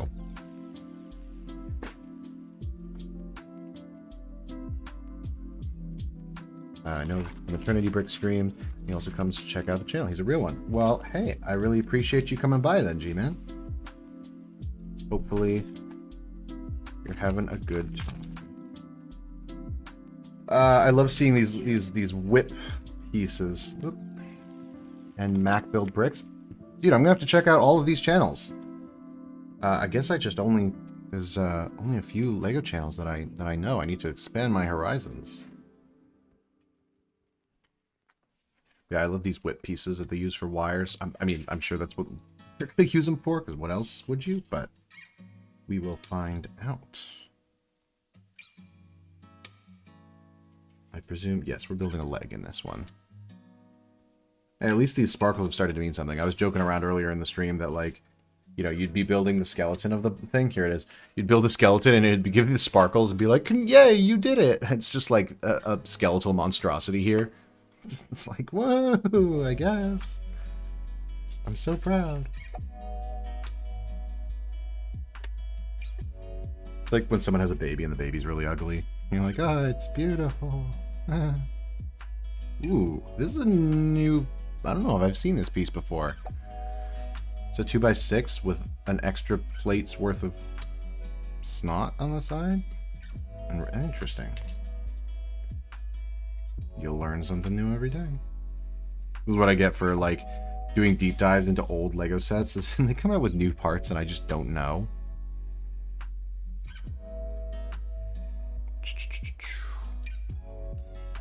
Alrighty. What do I collect? I collect a bunch of things. I collect mostly Star Wars and Ninjago. I have... You can't see it, but I'm hopefully going to do a video about it soon. Over this direction. I have a big Ninjago wall of minifigures from the original series. And I've got a bookshelf over in that corner that has a bunch of sets. I've got the Ninjago City sets. I'm also just a big freaking nerd for, like, LEGO history, hence the name The Brickstorian. So I have a bunch of weird things. I like collecting weird old LEGO stuff. For example, not only do I have a bunch of Ninjago sets, but I also have the Ninjago trading cards that came with the spinners from 2011. I have a bunch of the spinners in a Ninjago branded case, and I've got that you know was designed to bring to the playground at the time. But my favorite thing over there, I'm just trying to take a peek at it.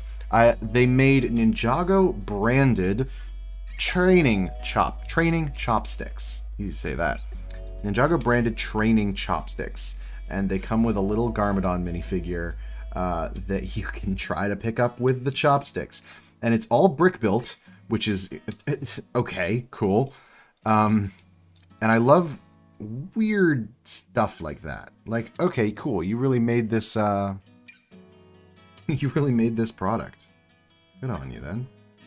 And I just have been editing a video of some stuff that I got at a flea market. And some strange stuff. Where is this ingot piece that I'm looking for? Here it is. How long you been collecting? Pretty much all my life. I was telling a story earlier that, like, when I was born, I had some issues, I guess. I don't know the whole details because I was barely there.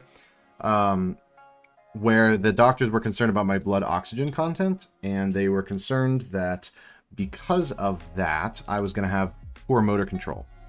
So they told my parents to get me invested in something that was fine motor skill based, such as, you guessed it, Lego.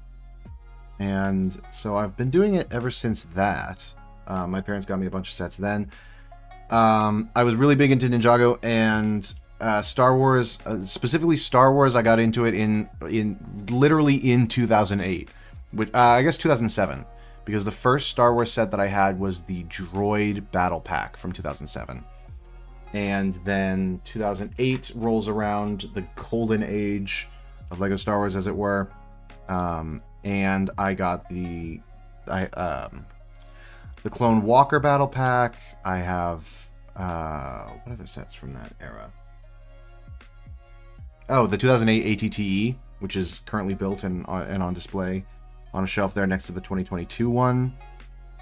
So I've been doing this a while. How old am I? You'll just have to guess. Just know that I was of prime Lego collecting age in 2008.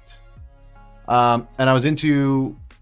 then I got into Ninjago in 2011 when it came out, and was with that for a while. Then I stopped collecting at a certain point in my life because I thought it was uncool, which means I missed out on 2013 of Lego Star Wars, which is also a killer year. So missed that. Missed all of Ninjago up through Sons of Garmadon, up through the end of the classic series, up through the Wild Brain era. And then I got back into it like I think much of the world did. Well, I got back into Lego collecting just before COVID. So then COVID hit, and COVID tanked the collector's market because everybody was checking out what they had. And I just gotten back into it just before then. And that's when I started building my first large-scale mock, which went pretty well for somebody who hadn't been building in a while. And that evolved over time, and here we are. The ATTE in 2008 and 2022, yes. But not the 2013 version, because I was of an age where building Lego or collecting Lego was not cool. Those are the hints you get.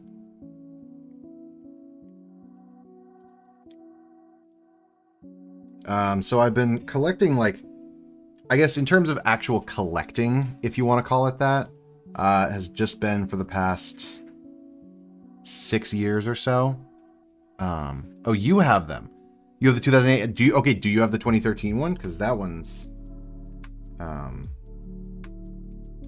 would be cool to have all of them. G-Man has quite the collection. Ooh, do tell. What's some of the coolest things that you have in your collection?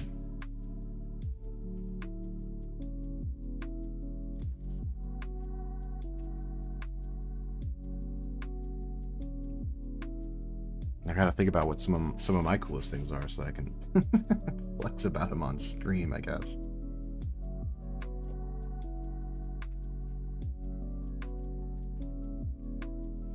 ...2013 and 2020... ...the 2002 IT I'm missing. Yeah. Well, when I find one, I'll hook you up.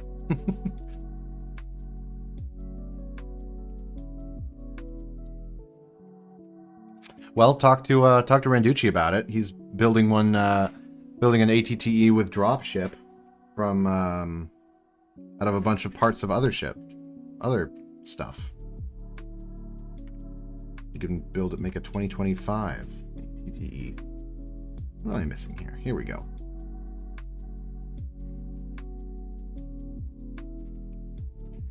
...2007 MTT. Ooh, be careful with that. I hope you have that. Listen, I'm not a fan of, like, necessarily casing up my sets, but that brittle brown, be careful with that. Slave 1 2003, that is an awesome set. With all the the talk about, I'm assuming that's Slave One 2003. I'm assuming that's a Boba Fett one, because I'm assuming that the original Jango Fett Slave One came out in 2002 alongside Attack of the Clones. I could be wrong about that without looking it up. I love seeing all the comparison videos as people have been talking about the most recent UCS Slave One. About like the difference between the original Boba Fett Slave One and then the Jango Fett Slave One, and the way that the build techniques changed to make it so much better looking. Meant 2002. Okay, yeah. So, oh my God. So you got to be kidding. So you have the original Jango Fett too. That's one of my white whale figs. Ah, you both have it. Ah, you're killing me. Just built it a few months ago and had no idea how much it was worth. Is it one that you had, like, I don't know, from your childhood? Well, depending on how old you are, I guess. Is it one that you'd bought at the time, or is it one that you found somewhere and just happened to luck upon? that would be killer. Box of $15 Kmart clearance sticker. Clearance, dang. Well, that's, I mean, the funny thing about bags. That's one of the funniest parts about the collecting hobby, right? Because you have sets like the Phantom 2, the original one from Rebels, that nobody bought because nobody cared about Rebels at the time, and it came with Thrawn and it came with the Blind Kanan, and now two of the most sought after. I guess that's kind of changed a little bit since Ahsoka came out, but still, two of the most notoriously sought after minifigures, and that set was on clearance back in the day.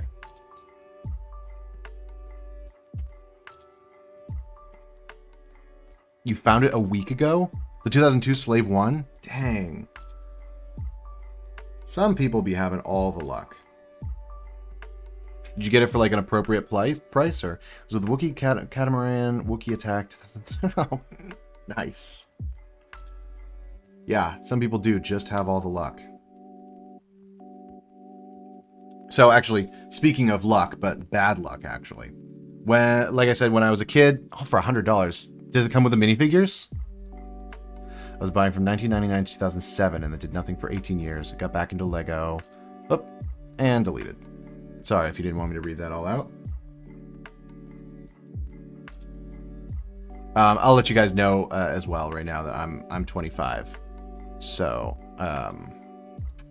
that's kind of my scope for things. That's why I was super big into Lego Star Wars in 2008, because I was 8 years old. And I was super into Clone Wars, and it was just the coolest thing in the world. Oh, I think I can guess what your diaper was. Nice. Some, not all. Oh, the minifigures, yeah. Okay, so yeah, so speaking of bad luck, I had the 2008 ATTE. Super cool. I loved it. But like I said, I was super into Ninjago at the time. And so one of my friends who must feel like the coolest guy in the world right now traded me my Captain Rex. No, he traded me parts of his. He traded me the Rod of the Hutt minifigure for a Samukai minifigure, and then another set for 2 Samukai minifigures. Oh, no, I think one of them I traded away the Ahsoka for the Samukai, and I traded away the Rod of the Hutt. So now I don't have that, and then I have my original Captain Rex minifigure, but he's missing the helmet. So I have to go buy the helmet, which is, besides the head, literally the only exclusive piece. And so it's, probably $100, whatever. Telemetry, welcome in. Hello. Anyone have thoughts or predictions on the new Maul series? Oh, so many thoughts. I'm very excited. I love the Darth Maul, what was it, Son of Dathomir comic that came out. I loved that. I love the I used to read the books when I was younger too, like Darth Maul Shadow Hunter. So I love that it's called Darth Maul Shadow Lord. Like, just a cool little callback to the old books from, I was gonna say, what must have been the early 2000s. I don't have exact numbers. Y'all gonna have to excuse me for a second. I am gonna have to move my cat, who is eating Lego.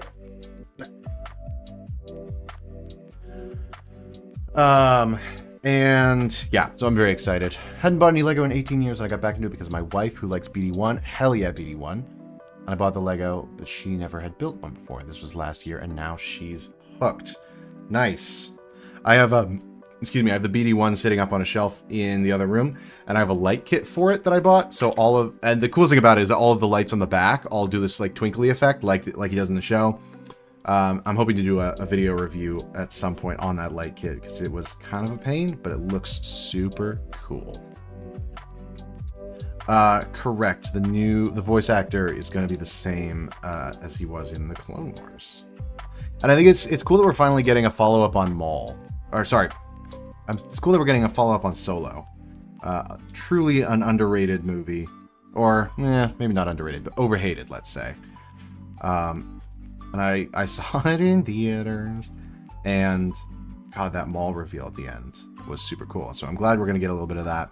I'm also glad that we're just getting more canonical stuff that's kind of in and around some of those characters that we've come to know and love. For example, one of my favorite Star Wars books is Dark Disciple, and it's a Ventress and Quinlan Vos book. And we're getting in Tales of the Underworld, which is coming out in 2 days. We're supposed to get a follow-up specifically to that book. So I'm so excited. Folks, this might be it. This might be another golden age of Star Wars. Oh my lord, G-Man, you have 21 dogs?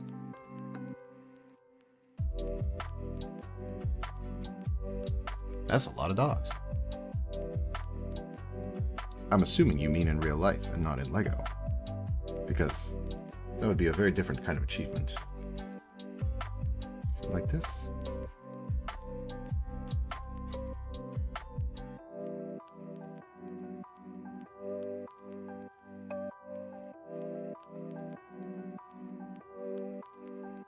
Nope, not quite.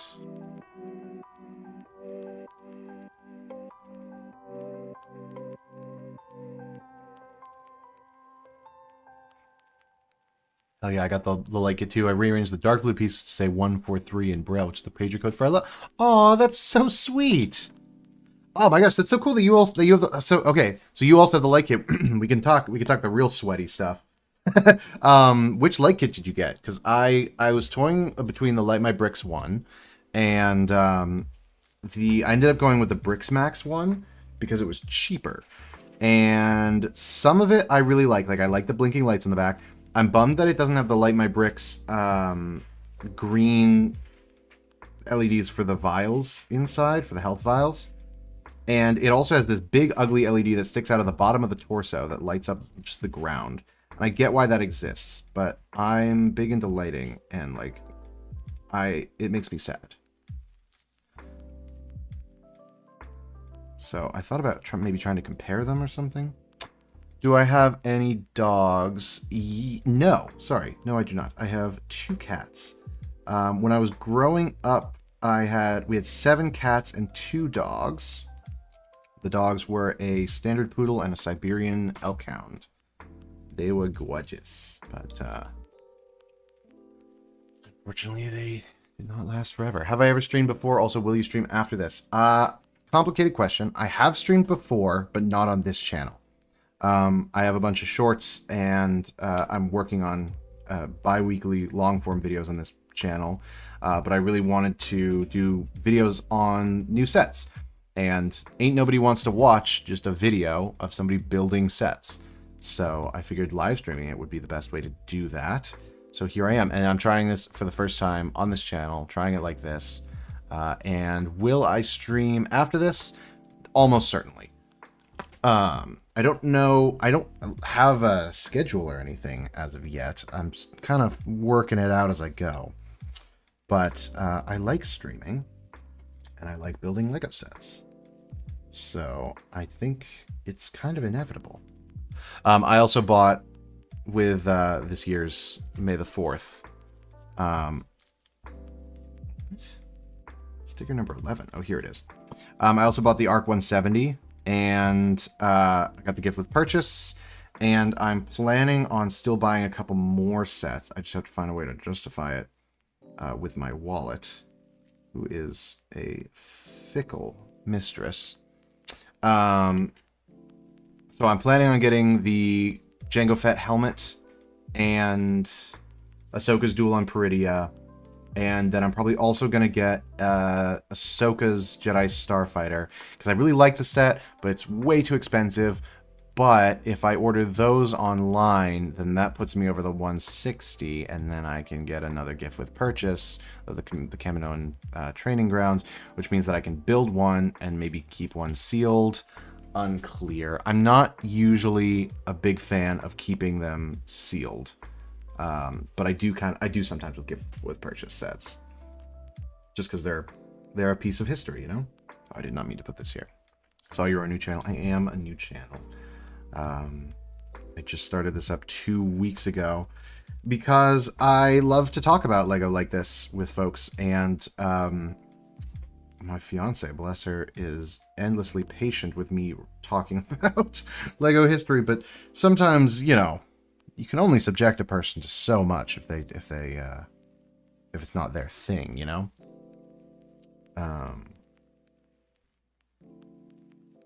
Really? Like this? Okay, just like that. So anyway, I figured I would start a channel and I would just talk about Lego history on it. So I have a video in the works right now about a store display that I have. I have a video in the works that's a Bricklink haul video. And also a couple other haul stuff. I just uploaded a May the 4th buying guide, which is not a video I was especially passionate about making, but like I couldn't pass up the opportunity to talk about Star Wars, and so here we are. I have a problem with buying Lego, and your collection is valued at 20K. That is very impressive. I only know the value of my collection based off of Rebrickable, and I don't know how accurate that is, because I think they automatically value everything in as new condition, which my stuff is not all in new condition. A lot of it is, but not all of it. So according to Rebrickable, mine's worth 17K, a little bit less than yours. But again, I don't know if that's accurate because it's not all in new condition. I would love to get it appraised at some point. A lot of that is Ninjago, and a lot of that is specifically like old Star Wars stuff, which I'm sure yours is as well, right? So like even just buying Star Wars sets as a kid and just having them for the sake of having them ends up being pretty lucrative. Right on, your channel's gonna grow. Oh my gosh, thank you. That's so kind. Like I said, I used to stream on Twitch. I had a different channel and a different username and all that jazz. I used to do gaming stuff, mostly centered around mental health, which was fun, and I had a good time with that. Then I moved, and I just kind of fell out of it. And I tried TikTok as well. Both of those platforms, though, I got too hooked on the numbers. I got too, especially on TikTok, you have to like time your uploads properly, because if you upload it the wrong time, TikTok is so like it hits and it goes viral or it dies and it flops. And so I kind of give up on that. I went over to YouTube because it has better discoverability. I don't know if all of this is interesting, the like meta of it all. But I went over to YouTube for better discoverability, and because I can upload shorts. And for example, I had a short that got no views for a day, and now is up to 2,000 views, which is super cool. I know that they count shorts with weird view counts, but anyway, that's just weird meta nerd stuff. So I have some experience with content creation, but really, this goes here? Okay, I'm fine with that. This is obviously a leg, and this is going to be what the joint is. Only been collecting 7 years. Okay, so what got you into it? I don't know how old you are, I guess. So I don't know if it's if you're young and just getting into it for the first time, or if something else got you into it. Do I have insurance? No. Well, I have insurance that covers that, I think. I think I'm good. But someday I'd love to like have it actually appraised and get proper insurance specifically for it.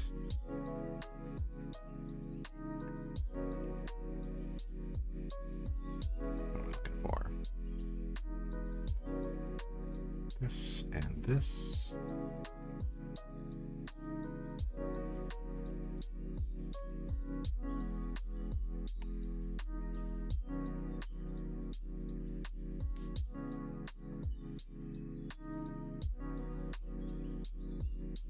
Seeing these pieces reminds me of I have a mystery that I want to get into at some point. That is, I have a 1x1 brick like this, snot, on one side. So it's flat on this side. It has this sticking up here. No headlight. It's not a headlight brick. It's not like recessed. It's just got a stud on one side. And it's not on Bricklink. It's not anywhere. But it says Lego on the top, so it's real. I know it's real Lego, but I used it in a mock, and then I uploaded that on Bricklink. I was trying to digitize it on Bricklink Studio, and it told me that it was an illegal building technique because that piece didn't exist. What the hell? So I got to figure out what that is at some point. Figure out where it came from, or maybe it's just a really good fake. I don't know. When I was young, my parents gave me a battle pack. That is what got me started. That's what got me started as well. Those battle packs are serious addiction fodder right there. Let's see. I just recently got given the Mandalorian battle pack for Christmas, and I guess that wasn't recent anymore. It is what it is.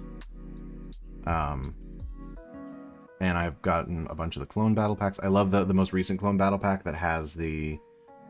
Oh, I didn't mean to put this on here yet. The most recent clone battle pack that has the clean Phase 2 troopers in it is pretty awesome. I believe that too much focus on the numbers takes away from the fun of it all. Like, I post videos and I do lives with my wife for the fun of it and hang out with cool people who come say hi and share. That's exactly what I'm doing here. I was like, you know... there's a part of me that wants videos to succeed, you know? Like you want to have fun with it, but you also want it to be something. So I've been not focusing on the numbers, or trying my best to not focus on the numbers. I'm kind of a nerd with statistics, so I find myself gravitating to it anyway. But try not to focus on the numbers. I try to make the videos that I want to make, and then do, like, if I'm doing market research on it, I try to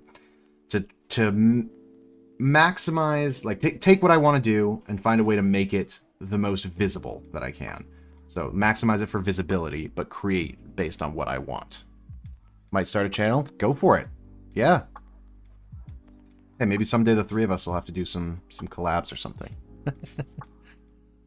Yeah, start with a collection tour. Go for it. I've been thinking about... I see what you mean. You don't want your first video to be like bragging about your collection. I know exactly what you mean. I've been trying to find a way to make a collection tour video that doesn't feel too self-aggrandizing, basically. And also that's interesting. Because I think people do a lot of collection tours that just are, hey, look at my collection. And that's cool. I want to look at your collection. But I want to know what's special about it. And what's special about my collection is that it's my collection. You know what I mean? Like, we're talking about values of sets and everything, but ultimately, like, my collection feels priceless to me. And part of that's because it's all, like, weird stuff. It's all meant to be about the history of it. So, hence the brick story, and we're making brickstory. So, I'm using it to talk about the store display video that I talked about that I'm working on, is a store display that's not on Bricklink. There is no information about it anywhere. And I'm trying to find information, and that's the whole kind of gimmick of the video. Those Bricklink hauls that I did have some of the 4+ Jack Stone Pirates figures that are just weird, bizarre Lego history that I want to talk about. So, find... I guess that's... Here's a tip coming from somebody with 30 subscribers on YouTube.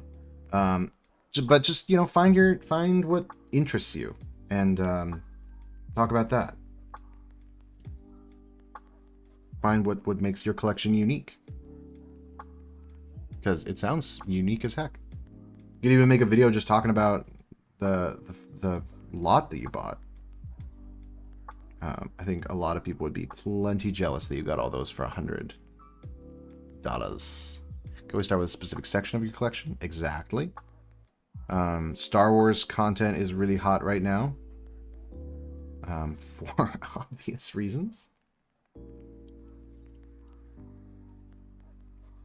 This is the only part that I don't like about using these whips as wires, is I don't like the way that you have to bend them. It just feels wrong. Because I know that they're going to be bent like that permanently.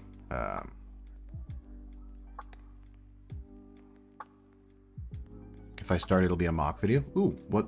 Do you have a mock that you've built? Or would you make one specifically for that?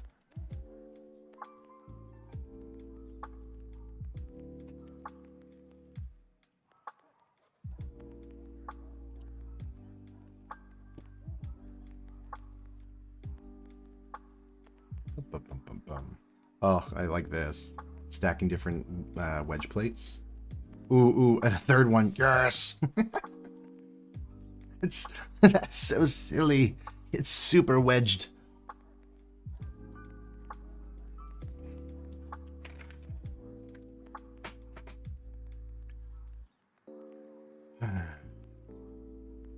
This like this.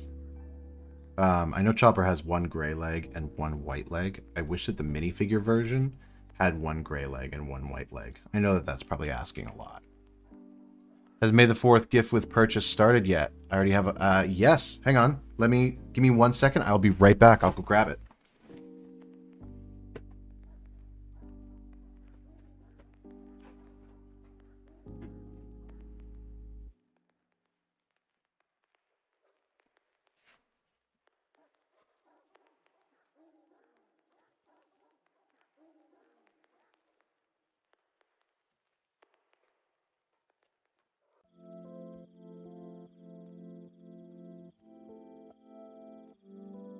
Okay, back.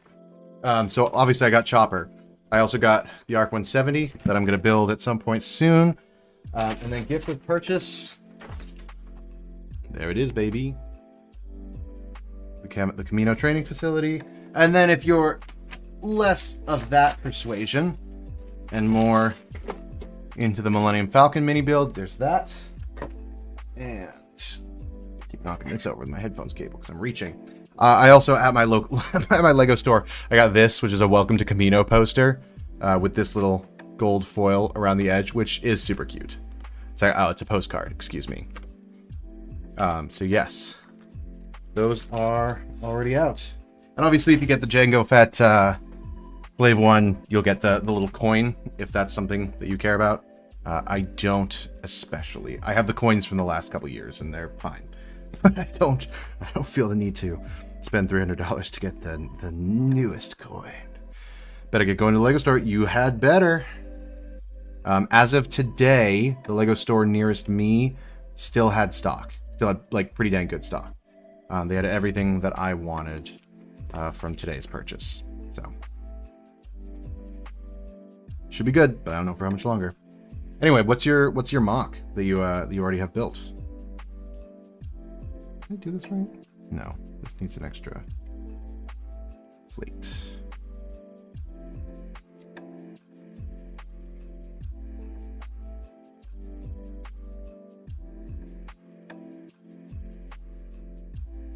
It's such a chunky foot. I don't know why that foot looks so chunky to me. Maybe it's just this bit on the inside. Whatever. Listen, Chopper is a beautiful boy. Probably gonna get the Jango Fett Slave 1. Nice. I'm very jealous. I was thinking about it, but I did just recently, in non-Lego news, I did just recently pre-order a Nintendo Switch 2. So I'm not swimming in cash right now. And that was a limiting factor this year for May 4th. Also, there were no sales. Can we talk about that? There were no sales. It was literally the only member pricing in the US, at least, was the UCS X-Wing and the ATTE, the MIDI scale Tantive 4, and the Mos Espa Padres. All of which, like, fine. All of which are kind of already overpriced sets. You know what I mean? But oh, I assume this needs to go here. If I start a new channel, it will be a no talking channel. Is that your way of telling me to shut up? No, mad respect though. I thought about trying to do a no talking channel, but I think that I don't know. I talk too much. I have some videos that are no talking. Yeah, the Lego ASMR. You really got to get those bricks. You got to get a microphone that's good enough that it can get the little brick sounds. Piecing things together. Alrighty, first leg on. Look at that. He's a leggy boy. Leggy bobeggy. And there we go. Did I miss something? Did they really give me 2 whips extra? Really? This is a lot of extra pieces, actually. What did I do wrong? That looks all right. That looks all correct. No, I don't think I missed anything. That's weird they give you extra whip piece. I mean, to be fair, my cat ate a whip piece before. So, you know what? Fair enough. Just weird to get 2 extras of anything. Maybe I've been accumulating these. Your voice is annoying? Okay, here's the thing. Is your voice annoying, or do you just not like listening to your voice? Because those two things, very different. It's your accent. Where are you from? Loosely. Keep it non-specific.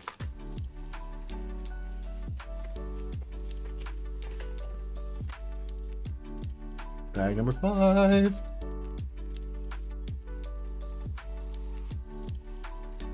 You know, I have a trash can under my desk. I didn't put any of these plastic bags in it. They're just sitting over here for my cat to eat. Exact address. Yeah, if you don't mind.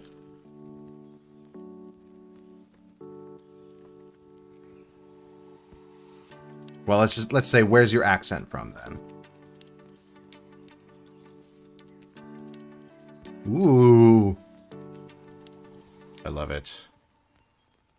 I'm from the south with a country accent with like a British accent. Oh, you'd be so good at Shakespearean, doing like Shakespearean reenactments then. Apparently that's what the British accent sounded like back then. Yeah, no, that sounds, I agree with Michaela. That sounds like a lovely accent. Especially like calming, like. Also, don't let your accent get you down. When I was a kid, we're getting in some, I'm going to spill some deep lore on my very first live stream on YouTube here. When I was a kid, I grew up with a British accent for a variety of reasons. And when I went to school, I was homeschooled for a little bit. When I went to actual school with real other children who were mean, because children are, they all made fun of me for my accent. And so I learned how to stop. And I learned how to do an American accent, and I learned, obviously, as you can hear by my voice now, I learned how to do a pretty dang good one. Some things slip through every now and again, but, you know, here we are. Anyway, learning how to do an American accent, then I eventually went on to college, and I majored in voice acting. I learned how to do accents, which taught me how to do voices, which taught me how to do other accents. So, what you may see as, like, an annoying thing, I promise you is unique and interesting, and, you know, I was gonna say could get you far, but it's not like my voice acting career took me anywhere. I have not been in anything you would have ever heard of, before you ask. But, you know, It caused me. You know what? Here's we're gonna full circle this silver lining. My voice acting attempt at a career influenced me to buy a very nice microphone, which then I used when I started Twitch streaming, which now I'm using for YouTube live streaming. So if it weren't for my accent, I wouldn't be here now.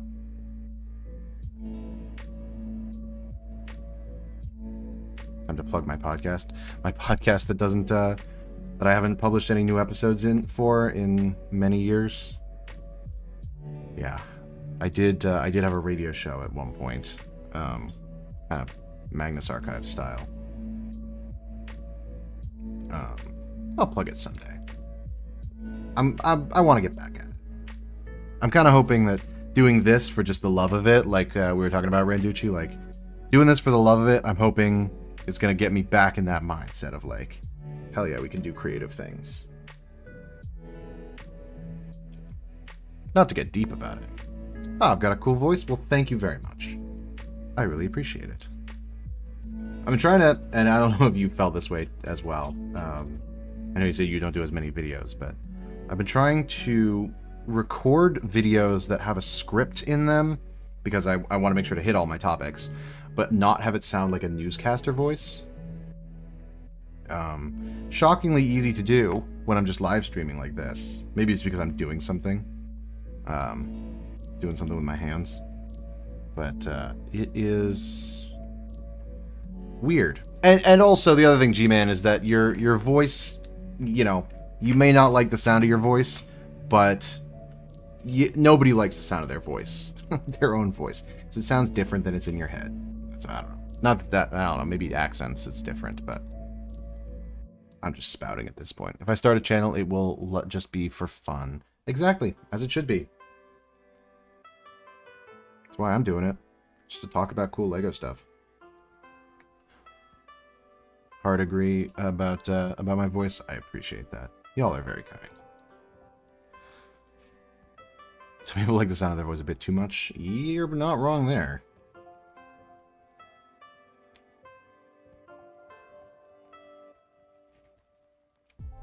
Yeah, voices, you know, it's weird. Something bone conduction, the sound of your voice in your own head. It's weird. The best thing you can do to get used to it is to just do it.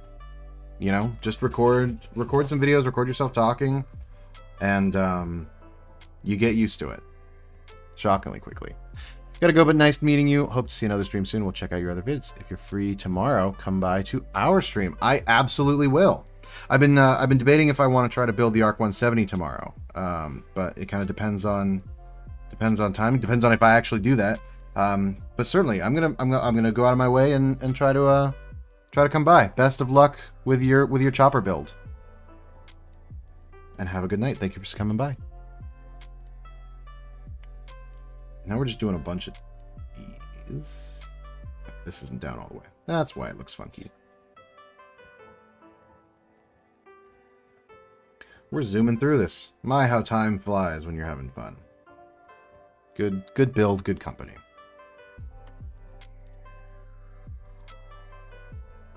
Skip one. Add a grill.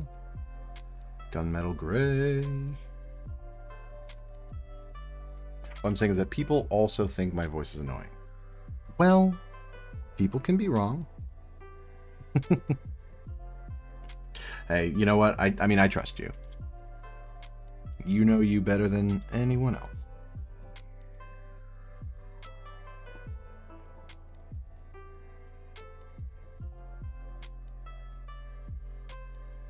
We're also tuning in for that Arc 170. I appreciate it. Have a good night.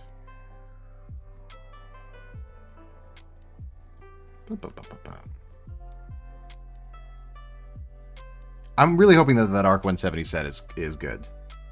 I'm nervous that I'm not going to like it, because I know it's a downscale, and I know that's the biggest thing that people talk about is that the size of the wings are wrong. But listen, I wasn't into Lego Star Wars in 2013. I don't have the original Arc 170, so this is all I've got, especially for my Clone Wars diorama. Can't have to be a mod on another channel. Ooh, what other channel do you mod for?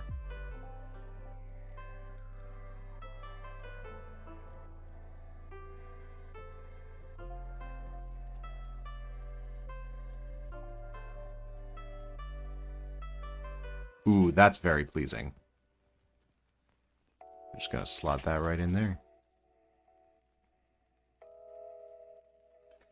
You know, the other part about making a Lego channel is that you can't have freakish hands. not that I do, and not that I don't think I do. But that came up when I was recording my first like short form content, and I had the camera way zoomed in. I was noticing all my little like cuticles, and I was noticing like if I had dirt under my nails or whatever. I guess I've got a little bit there. Anyway, you see all that stuff way up close, and so I was at work, and I hurt my finger here. And immediately when I hurt my finger, I didn't go, "Oh man, that hurts." I went, "Oh no, my YouTube hands." Attorney Bricks, me and Ren do chair mods on that channel. His channel is on 4.5. Nice. That sounds like a lot of fun. I'm gonna have to check out his channel. Or their channel? I don't know pronouns. We'll find out. I have scars on my hand and arm. I don't think that counts as freak hands.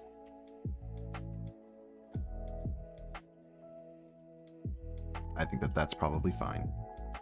I've submitted to be a hand model before. Got very selected though. I don't know what that says about my hands. Oh, never got selected. Yeah, you know what? People are picky about. Well, so here's the thing. The thing that I'm always worried about. I think scars are one thing, because I think Michaela's right. I think that they add a cool factor. I think when I'm thinking about freak hands, I think about when people upload TikToks or whatever, and they're like in their room, and all the comments are like, "Ew, clean your room." Like, I'm always nervous when I'm recording stuff with my hands that I'm gonna get comments of people being like, "Your hands are gross." When I got hurt, you could see my bones. Holy. Words that I haven't decided if I'm committing to saying on this channel yet. Wow, that's awful.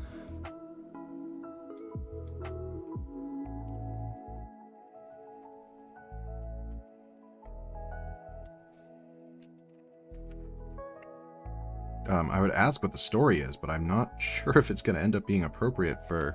If it's going to get, like... I don't know, demonetized on YouTube. Not that this is monetized. Go for it. Tell us the story if you want to. I feel like 99 Zulu in the chat gets a kick out of people's horror stories.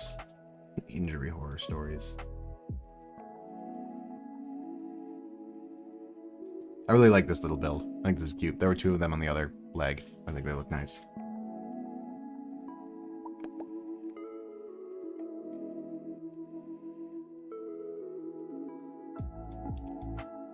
This would be like this. This goes like that. Cool. Is this like a little thruster here? Because this leg doesn't have them.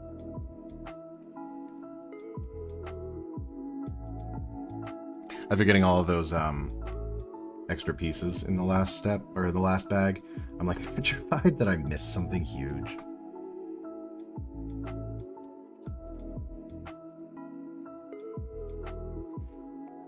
This goes on here. What bag am I on right now? Am I on 5? And I have 7? Okay, that's good. We've been going for 2 hours 11. I think we can do it in under 3. I was trying to catch crabs for fishing. I fell on oyster. Oh my god. I fell on oyster shells. That's insane. You know, that's way more interesting than I think I clipped out my mic there. That's way more interesting than I was imagining. I was imagining, like, I don't know, I was on a motorcycle and I fell and I skinned myself up or something. Trying for crabs for fishing. Huh. I don't think I've ever been crab fishing, but I can imagine. Pits of Hathsin. There you go. Those who might peruse a Brandon Sanderson reference.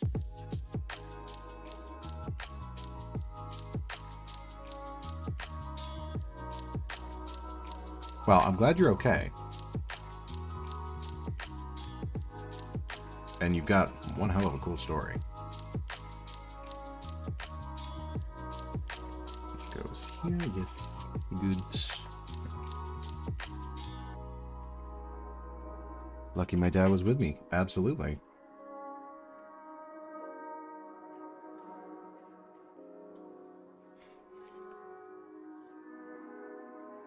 One of my favorite, just because I was thinking about time that it takes to build a set like this. One of my favorite things for that was when we were going to go build Ninjago City Gardens, and in my head we could watch 4 episodes of Ninjago Season 10 and build the set in that time. And I googled how long does it take to build that set, and for reference, it's I think 2,000 or 3,000 pieces off the top of my head. Someone might have to fact check me on that. And it's 18 hours. An 18-hour build. Yeah, we did not finish it in one sitting. we did it over many weeks, actually. Told people I got attacked by a lion messing around. That's awesome. No, that's a killer story. I love that.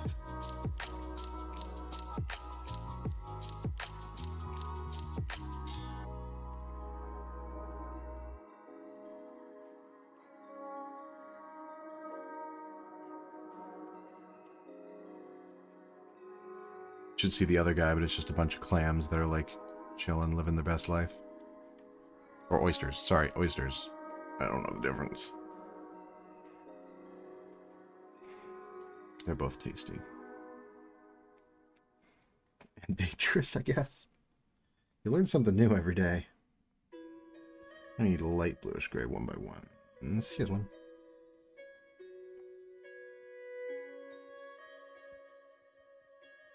Grew up in Florida. Always watching out for those damn barnacle clusters when messing around near the shore. There's Okay, this is gonna sound stupid. I'm not an ocean guy. I did not know there were barnacles near the shore. I knew that barnacles grew on, like, ships, and I knew that barnacles grew on, like, docks and such. But they just float around? Can you tell I grew up in the mountains? I've been on a boat a handful of times in my life. Water scares me. I'll unpack that some other day.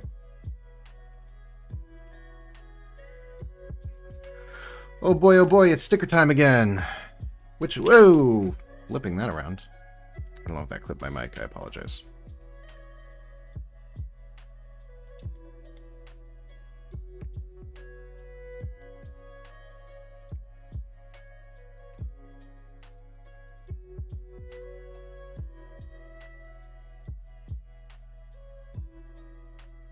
There we go. Look at that. Go to sticker placement. Barnacles all over rocks and stuff. Had to wear a cast for 6 months. My scars were a foot long. Honestly, that sounds metal as hell. I'm sure it was incredibly painful and incredibly scary. But hopefully you can look back on it now and see some coolness in them. I hope. I also hope that this was a long time ago and that you are, like, well healed and you're okay.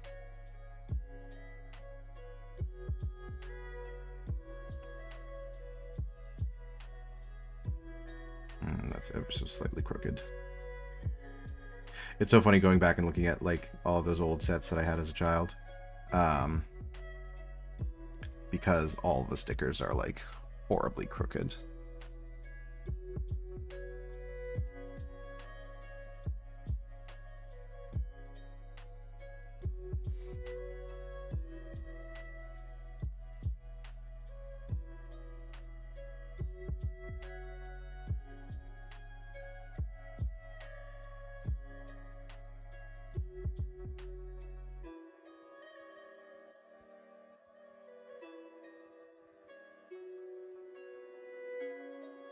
Also, oh my god.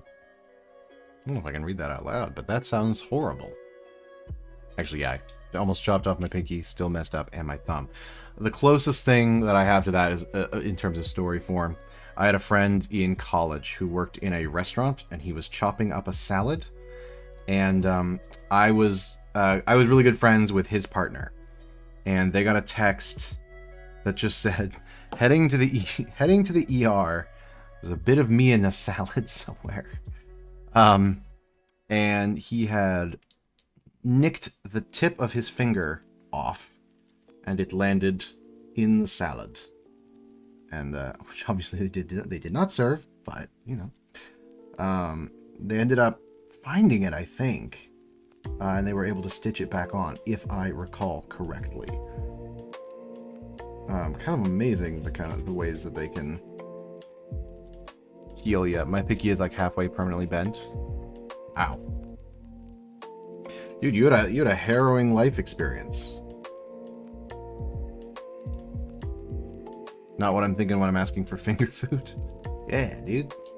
It's like fish fingers, but it's like grown man fingers. Delicious. With something of Chianti.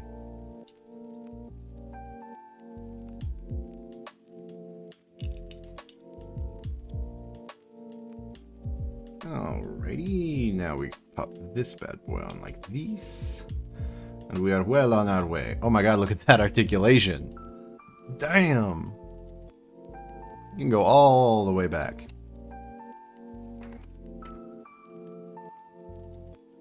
Assuming this is built the same as the other one. It is.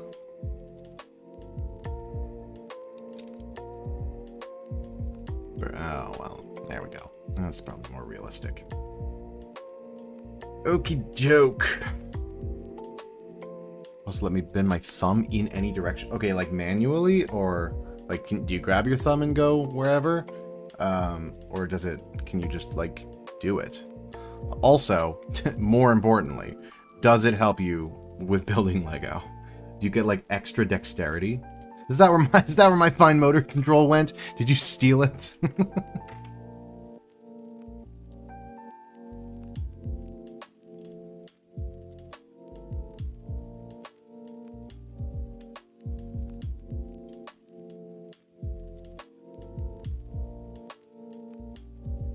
By grabbing. Yeah, that makes more sense. Probably better, you know. That'd be a crazy... I have a running joke about what's your crappy X-Men superpower. Mine is that I can back up, like in a car or a tractor or whatever. And I just like have always been able to do that. And I also was really good at ice skating the very first time that I ice skated. I just like put on skates and just did it with no training. So that's my crappy X-Men skill. Your crappy X-Men skill could just be like wildly movable fingers. You're very stretchy, but not in like, I don't know, not in a like fantastic, Mr. Fantastic kind of way.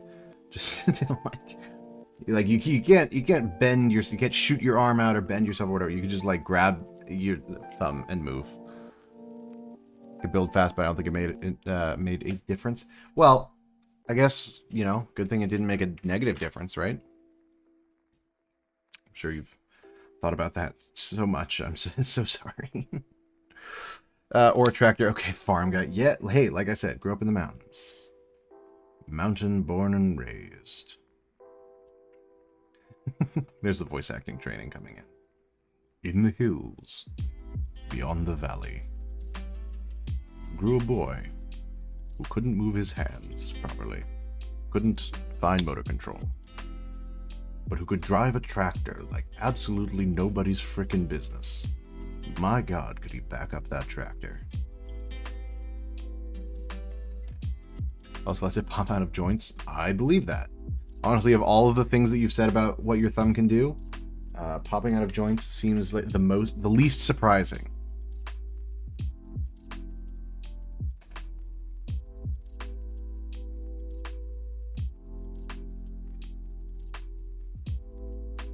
Okay, this is all familiar territory.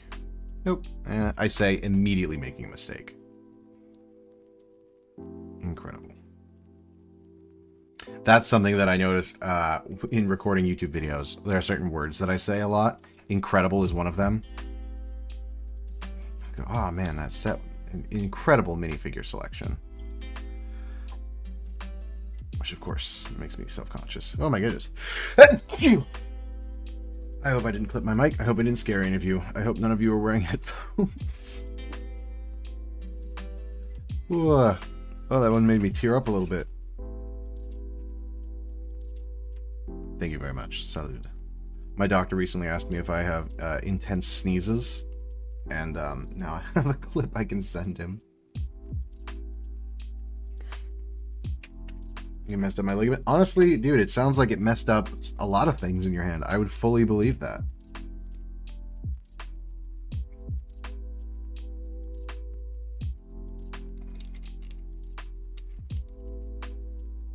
This right? Wait. Oh no. Oh, I borfed. I made a mistake. There we go. I fixed it. So now this goes on like that, and this goes on that way. I can't seem to remember if Chopper in the show has these giant things like these right here, the dark gray bits, has them on this one as well. It seems really out of place. Do you want finger salad? Do you remember salad fingers? Is that still a culturally relevant thing to talk about? Finger salad, salad fingers, a rusty spoon. That was really big in my when I was last into Lego, or originally into Lego, I guess.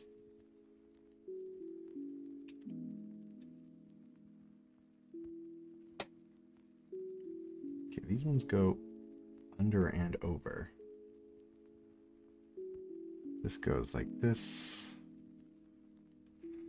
That doesn't feel as loopy as theirs, but I actually kind of think it looks a little bit better. Not as loopy. Like theirs like folds over itself a bunch, and I'm okay with it not doing that. Now I need 2 of these for either side. Hey, honestly, probably best that you don't understand salad fingers, but if you're looking for an old bit of internet content and you don't mind a little bit of that old internet like horror, give salad fingers a look up.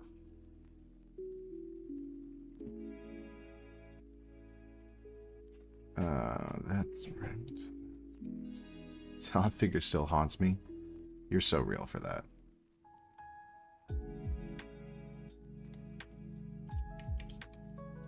Pop that one right there. And then I'm kind of assuming I do the same on the other side. This is kind of the only downside of these buildable figures, is that they can get a little repetitive. And repetitive Lego builds are the worst kind of Lego builds. Or maybe that's just me, because I have no attention span. My fiance and I were talking the other day about the Eiffel Tower set, and like, gosh, what a cool set. Looks like abysmal to build. I've heard that the Colosseum is also a painful build experience because it's so repetitive. Which, you know, build experience, not something that I really ever thought about until I became an adult, and I think it was when I was building BD1, and I was like, this is just a very satisfying build experience. And you know, something that we should think about more. Because ultimately, yes, you're paying for the product, and you're paying for a bunch of plastic here, but you're also paying for the experience of building it.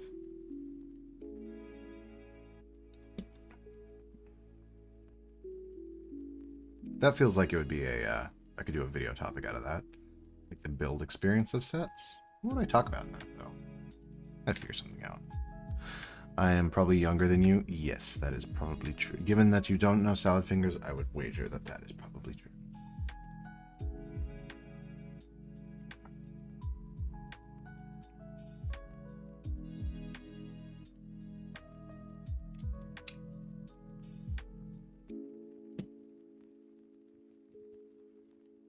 Alrighty, we are just about done with this leg. Does that really mean 2 whole bags are dedicated to the head? No. I still have to do the 3rd leg, huh? Yep, got that. these go in here.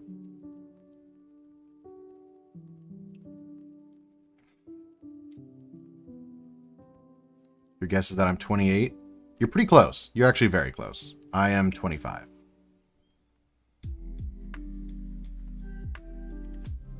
Ah, I forgot about the bendy piece.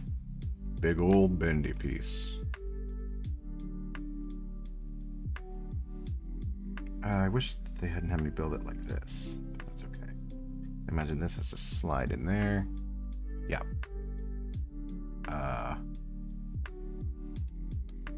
Goes up into this. That's so cool. Oh, look at that, like, grody Star Wars detail. Good greebling.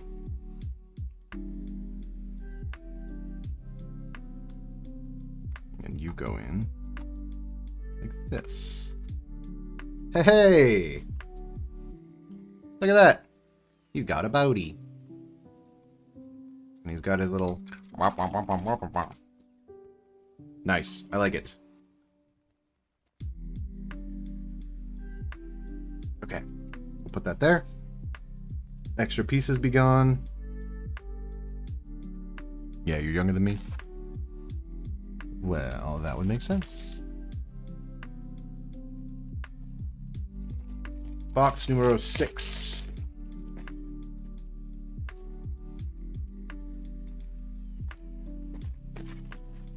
And it looks like this one is indeed going to be the head. I've seen a lot of really good things about the head on this build. Specifically, it's very sturdy, which is good. That was one of the things that impressed me about the R2 build. Well, the sturdiness and the curviness. They did a really good job for pieces made out of, you know, blocks. They did a really good job keeping her curvy, if you know. Oh, I just ripped a page. Just a little bit. That's fine. I'm not reselling this manual. That's one of the cool things about collecting that I've been having fun with, is buying old manuals. That's featured in a video that I'm editing and working on right now, is a bunch of old manuals. I like getting manuals for old sets that I owned when I was younger that I've since lost the manuals for. But to be honest, there's, you know, only so many of those. I love seeing the stuff in the backs of manuals. The old advertisements for old waves. You've oftentimes got ads for video games that were coming out. You've got posters. You've got, like, art stuff, collectors stuff. Like in the back of the Lord of the Rings, original Lord of the Rings sets manuals, they had checkboxes for all of the minifigures that you could collect. Which is something they still do in the CMF series now. So that's some good Lego brickstery.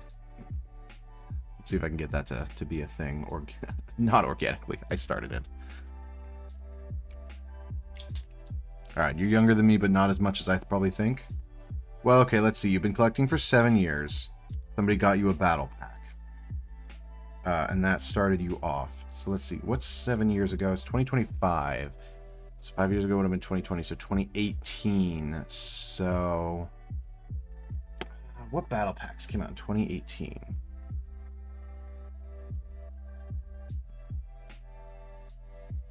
Battle pack. Oh, I see. Was it perhaps the Jedi and Clone Troopers battle pack? And do you perhaps have a... I think that this set's so funny because it comes with the 2 Phase 1 Clone Troopers. And I lost my train of thought. Oh yeah, and then the Kiadi-Mundi and the Barasafi. Oh, those figures go for super cheap on the after-hidden market because... secondhand market, because everybody it's cool because everybody bought the battle pack for the clones, and then they ended up with a bunch of the Kiadi-Mundi and the Barasafi figures. Ironically, 2 figures that I do not have. I keep meaning to get them because, like I said, they're not super expensive, but I just haven't gotten around to it yet. Also, you're the first one I've told some of this information. Oh my gosh. You mean, like, at all, or just on YouTube? I mean, either way, I am honored Honored to have met you and get to know you.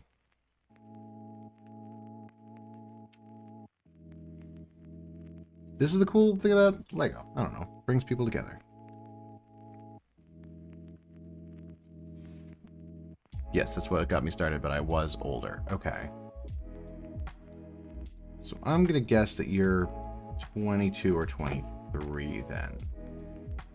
And that would have put you at, in 2018, like 16-ish?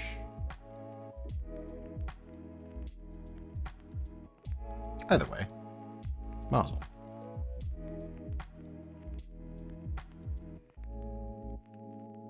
Well, thank you for sharing all this information with me. This is what you get from live streams that you don't get from long or short form content. You get to talk to people and like make connections.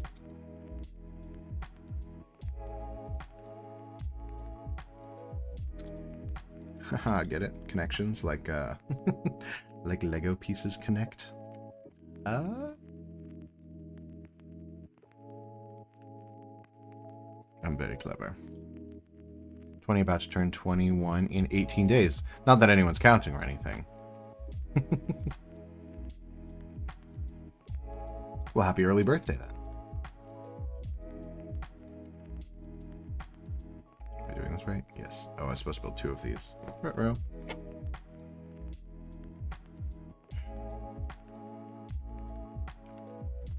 Are you gonna get you think you're gonna get any Lego Star Wars stuff for your birthday?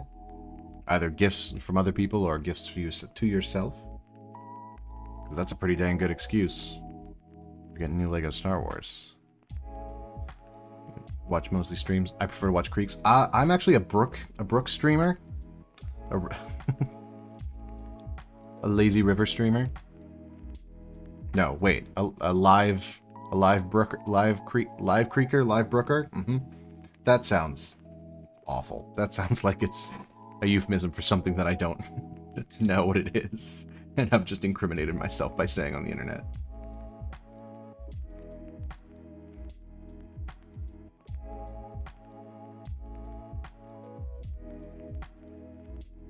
Is there a difference between a creek, a stream, and a brook?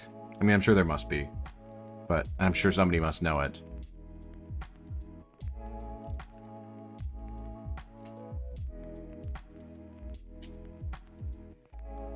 Some people will get me sets. I'll probably buy 1 or 2. There you go. That's the way to do it.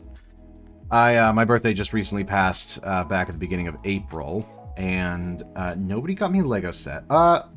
No, that's true. Nobody got me Lego sets. My fiance got me some Lego minifigs, Ninjago stuff, and my mother-in-law, well, future mother-in-law, got me a Lego gift card, a Lego $50 gift card, which is so funny because I had it in my wallet when I went to the Lego store today, and then I just fumbled. I didn't pull it out. I didn't use it.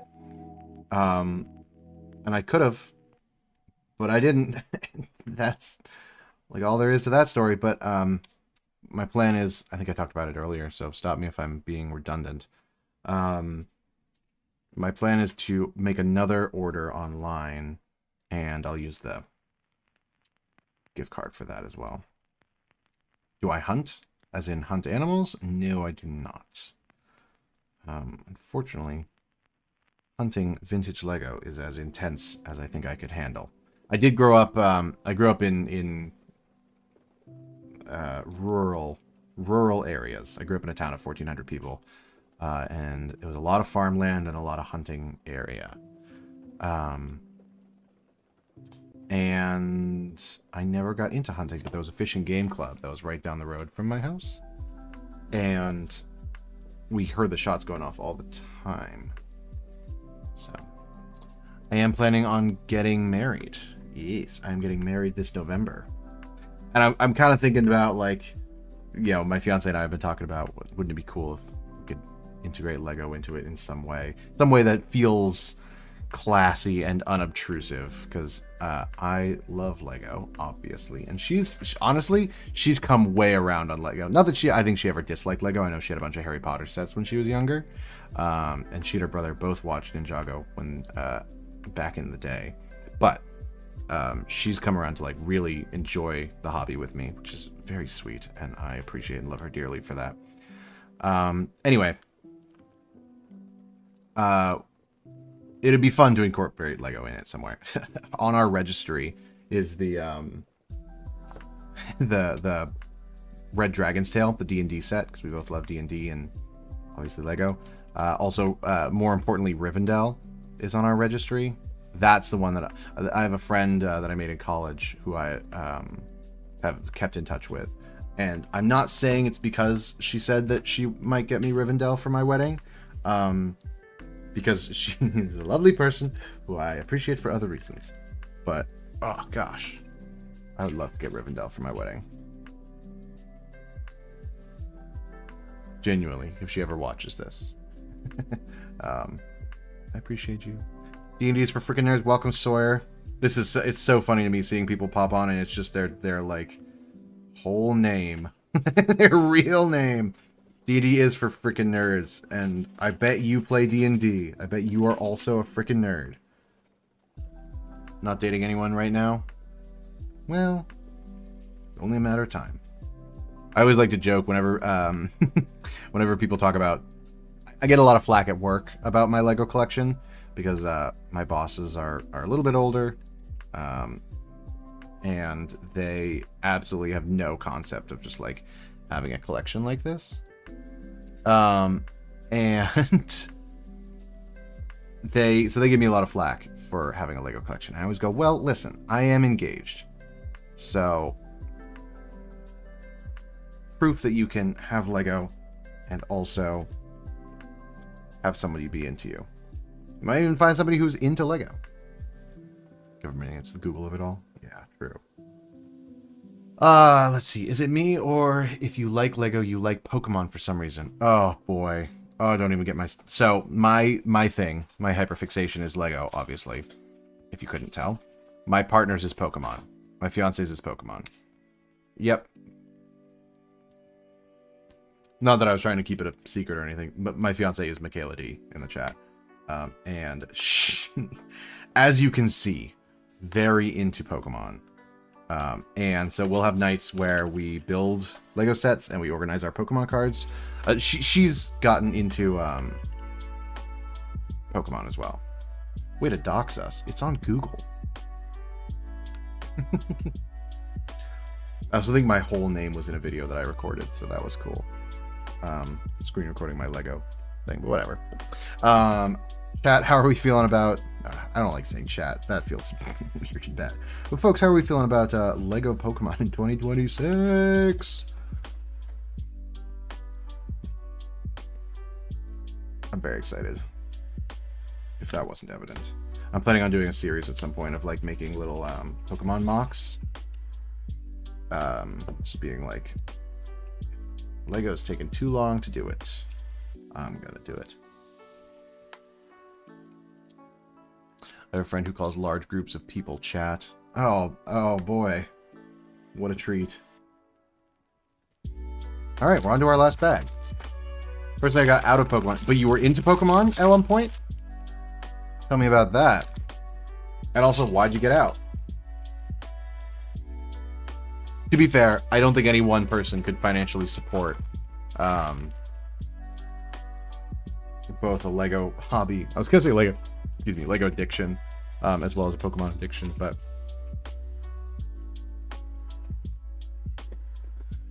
my collection of cards is like 5K. Oh my lord.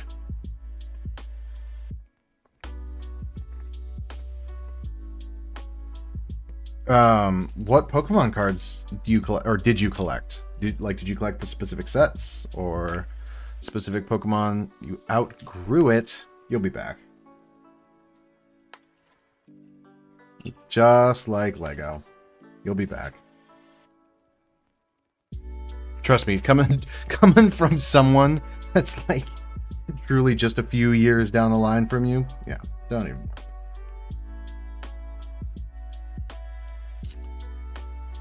Take your card collection. Yeah, you guys, we'll set up Pokemon trades. We'll community meetups. We'll trade. Honestly, I would love to like have community meetups to trade Lego. Fortunately, it is a thing in my area, but there's some I don't know, kind of grody Lego fans in the area here.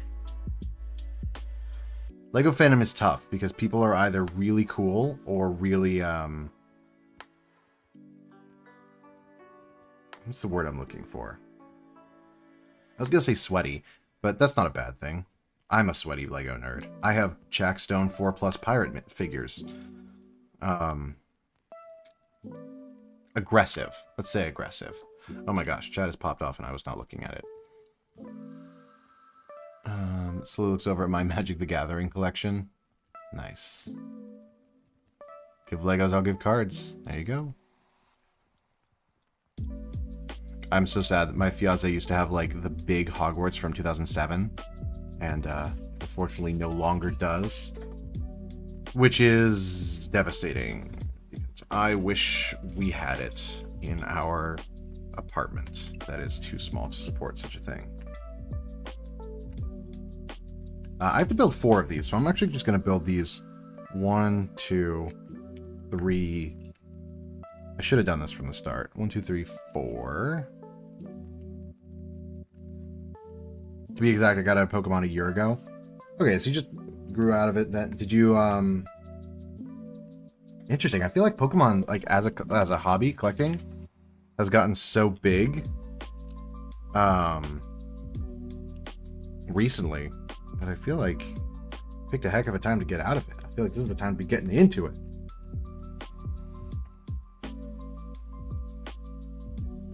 I don't think I have any Pokemon cards here, but I have down in this corner under my desk. I have a bunch of Magic cards, and I have also some Star Wars cards that a friend gave me that I have not gotten a chance to actually play with yet. I don't know if they are at all collectible, so I'm missing a 1x2 plate. Am I missing a 1x2 plate? Where? Am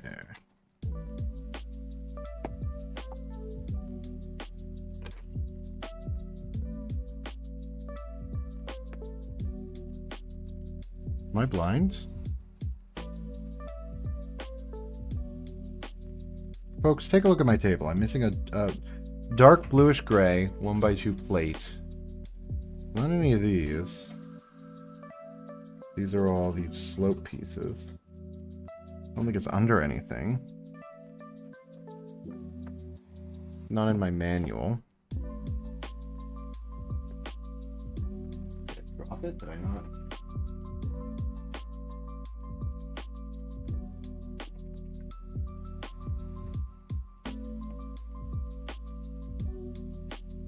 Did it really happen to me? Like, for the first time ever, it happened on stream that I'm missing a point?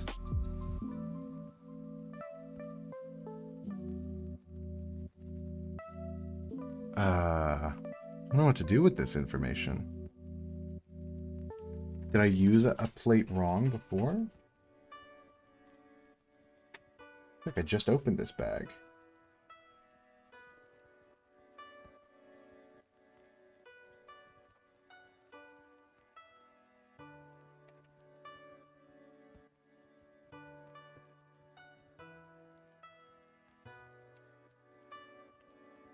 Uh-oh. Chat's popping off about Pokemon.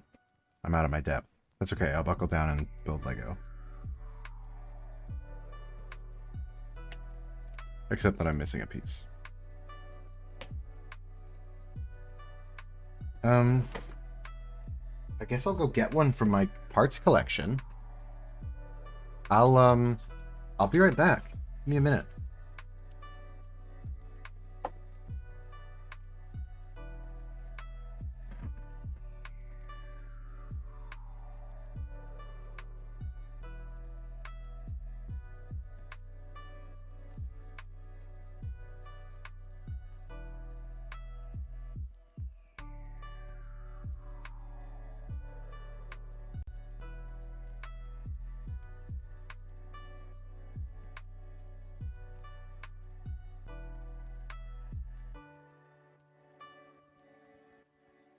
Okay, folks, I'm back.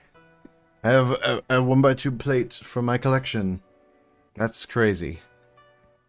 You're not gonna like this, boss. Exactly. That's exactly where that came from.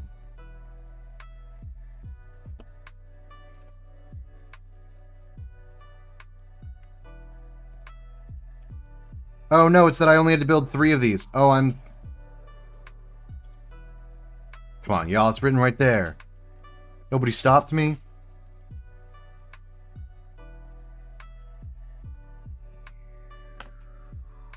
I don't have to build 4. I only have to build 3.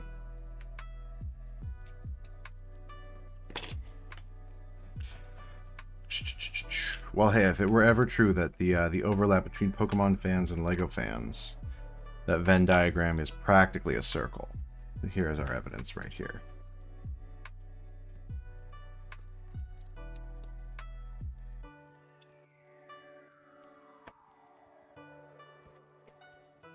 Oops. I'm dropping pieces all over the place. Oh, there's my nose. Face reveal. JK, my face is in all of my videos.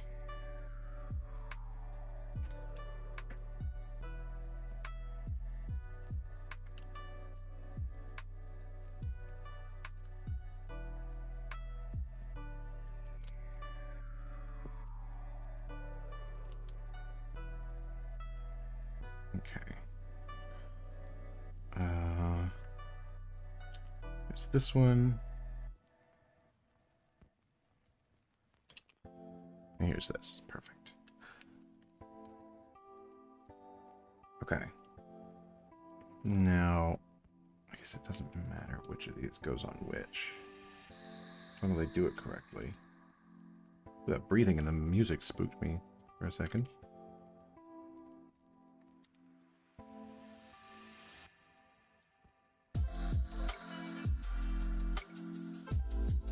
There we go. We're well on our way to a chopper head. A chup head, if you will. Oh no, there's a sticker. Yay. At least it's our last sticker.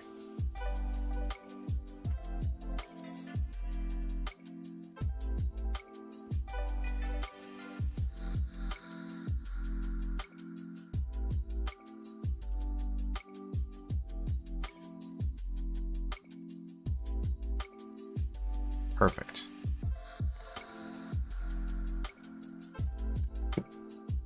Excellent sticker placement, if I do say so myself. Why did I put this on top here? That doesn't go there. Y'all were gonna let me get away with that. You fools.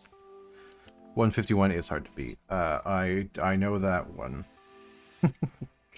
I personally collect Pokemon Go cards myself, mainly because the Best Buy near my old apartment had Pokemon Go cards. I bet they still have them on shelves.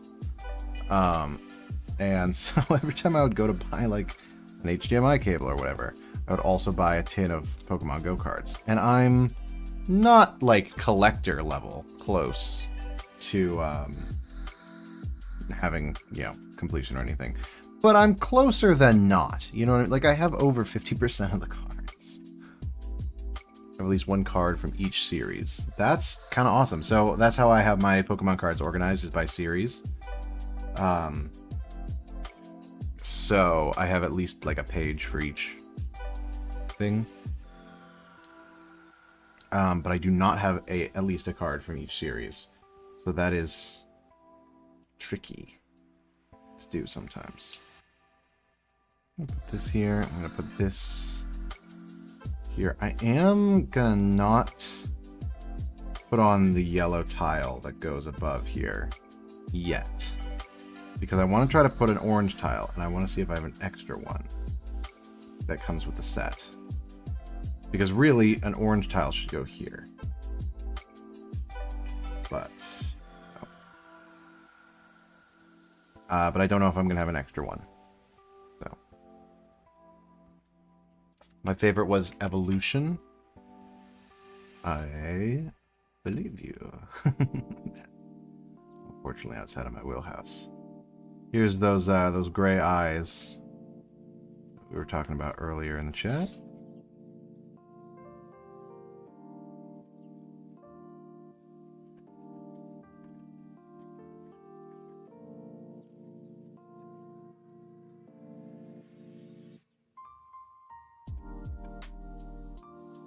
There we go.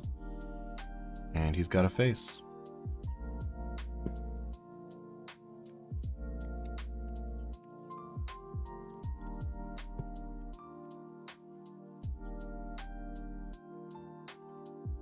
There's 1, 2, 3, 4.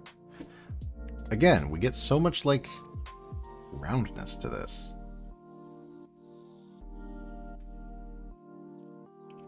Better than the Horse Knight's castle.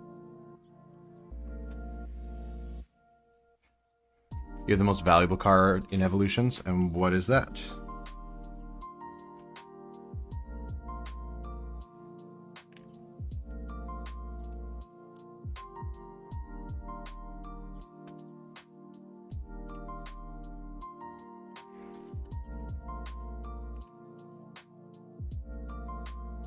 Oh, we're building his little antenna. Nice. This piece, this piece.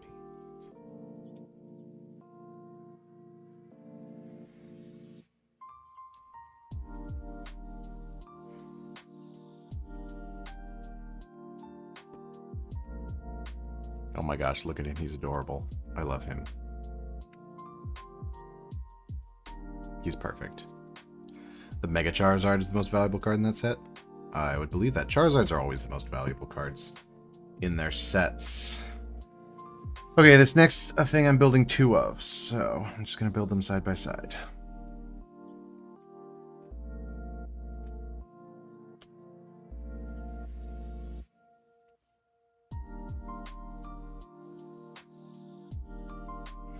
These are his little womp womp womp womp womp arms.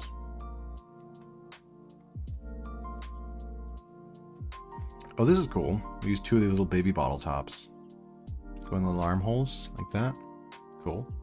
I have 10 books full of Pokemon cards. Wow. That's crazy, dude. I have 2 at the moment. And then 1 for all my magic cards as well. But I'm hoping to resort. I'm hoping to take my Pokemon Go cards out of... Actually, so I have 1 binder at the moment of Pokemon cards that I want to separate into 2. I want to put all my Pokemon Go cards in its own binder, so that then I can have all my other, basically have like Pokemon Go, the set that I collect, and then everything else separate. Ooh, I've never seen this lightsaber piece in Gunmetal Gray before.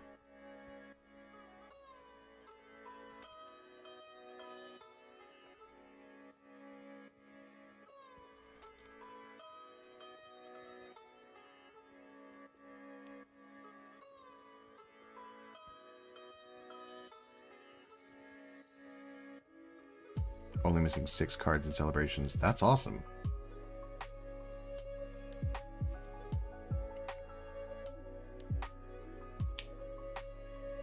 You have your own Pokemon Go binder. Is it an official Pokemon Go binder, or is it just like one that you have? Because I really want to find... I really like the binder that 151 has. I think that it looks real, like it's an actual official binder that, you know, was made for it. And I think the binder looks really nice, and I want an official binder like that for Pokemon Go. That's one of the things that I love about my Ninjago card binders, is that they're like the actual collector's ones from the time. And they have all the branding and everything on them. But I couldn't find one for Pokemon Go.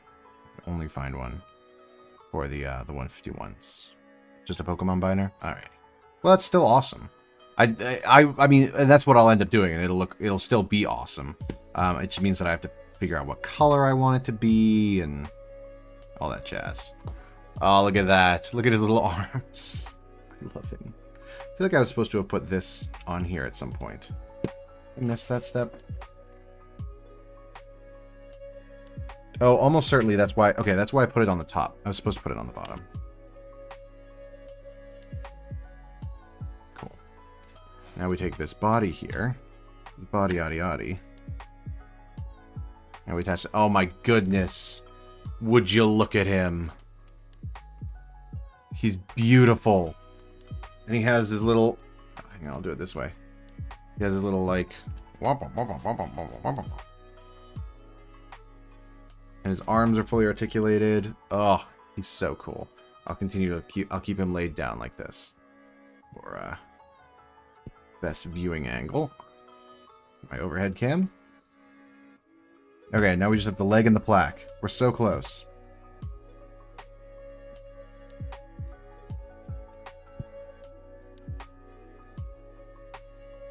I think next time I stream, lesson learned, I forgot to have the chat be on screen.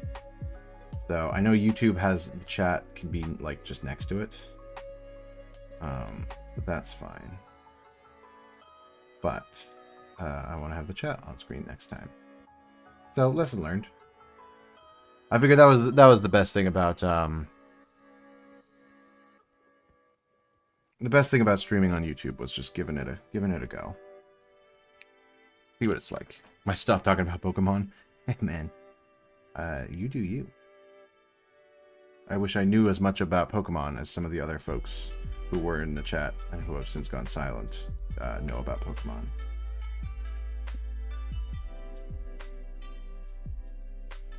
Yeah, exactly. On back, we got this little, what is this, a brake system? It's cute.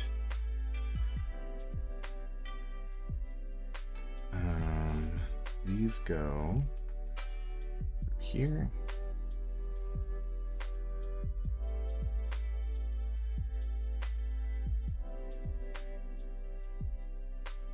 Ow, I just pinched my finger in there. That's cool. If this is like this, then this wants to go like this. Right? Yes. These want to get stacked. And this whole assembly wants to go on like this.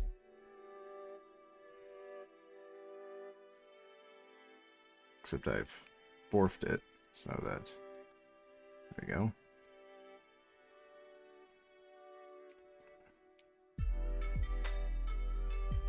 Did I lock this in place accidentally somehow? Why is this so hard to get off? Ugh. You're selling paper clips, you're winning capitalism? What?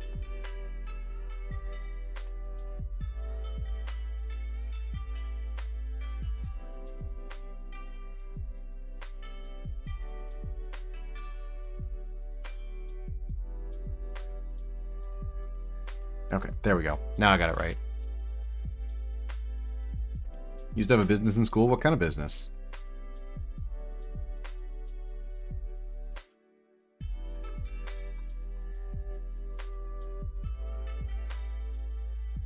Okay. Now Chopper's got his little... That wheel feels really short. Did I screw that up somehow?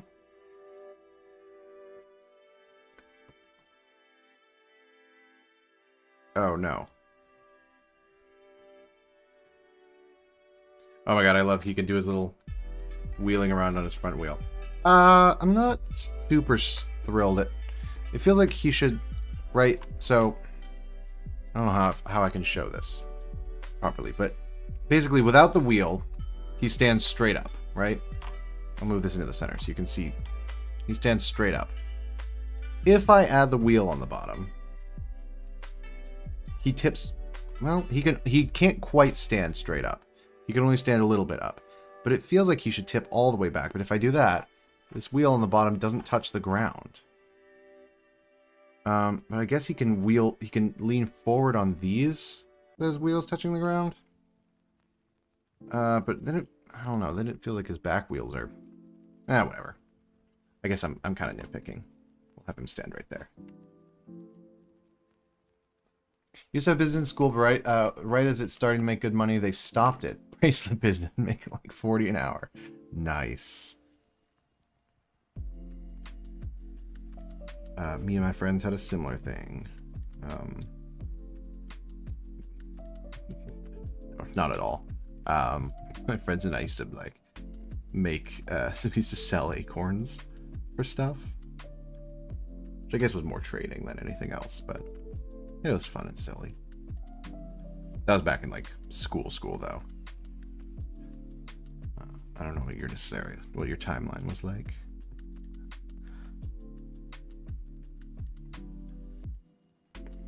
There we go.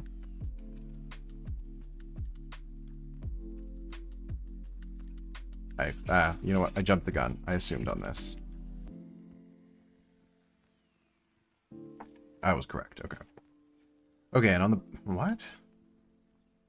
How do I weigh this down? I go with my mouse. Let me add the little half bricks or 2/3 bricks here. That feels like it's not allowed.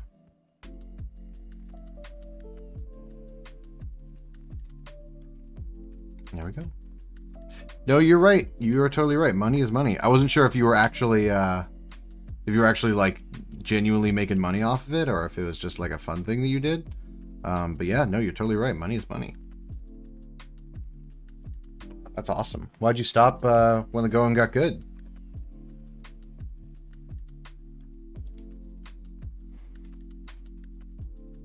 See, this is what I wanted to do. I wish that this chopper has 2 gray legs and the white body. I wish it had 1 white leg.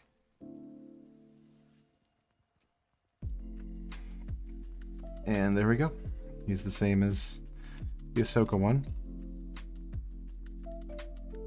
There we go. And we do indeed have a leftover orange tile. So I'm going to pop that right here. I'm just going to make the set a little bit more accurate than the initial one was. Oh, I love him. He's so silly looking. I'm going to go grab... I'll be right back. I'm going to go grab my little my R2-D2 so I can stand them next to each other. Give me 1 second.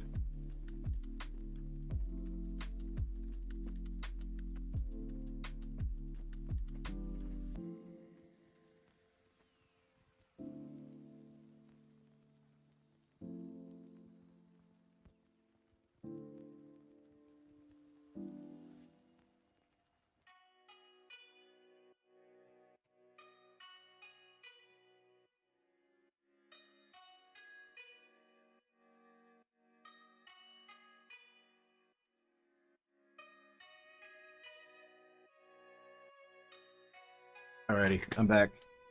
I have my R2-D2. Let's get this out of the way. Let's get these extra pieces out of the way. Let's grab Chopper here. We'll stand him right next to R2-D2. We'll lay them down so that you can get a good feel for them. There is Chopper versus R2-D2. I love that they're in scale. I love that Chopper's head does this little thing. It's... I do wish that it had, the R2-D2 has these little inverted tiles down here. This one does not have inverted tiles on the bottom. I wonder if that's a height thing. With the wheel, maybe? It means he's not going to slide around as well. I like that, you know, R2-D2 has these little extendable things, and Chopper has this little extendable arm to do with as he likes. I have C-3PO and R2-D2 right beside each other. The sets, not the figures. Yeah. I wish I liked that C-3PO set more. I think that it is really cool that it scales with the R2-D2 and everything. Like the fact that they look right next to each other. I think it looks kind of ugly.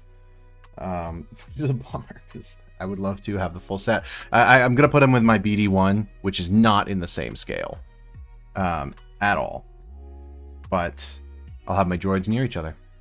Can't wait to get the battle droid with the stab set. I agree. I just saw the leaked pictures of that this morning. I think it looks so good. I wonder how it scales with these. I wonder how it scales with the Droidica. Also, the K2SO set has been officially revealed.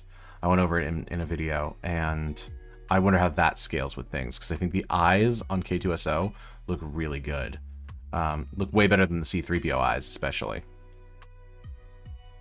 Homeworld Lasan, manufacturer Industrial Automaton, product line C-Series, C1 Astromech Droid, height 0.99 meters, sensor color blue. Okay, so sensor color blue. So these should be blue.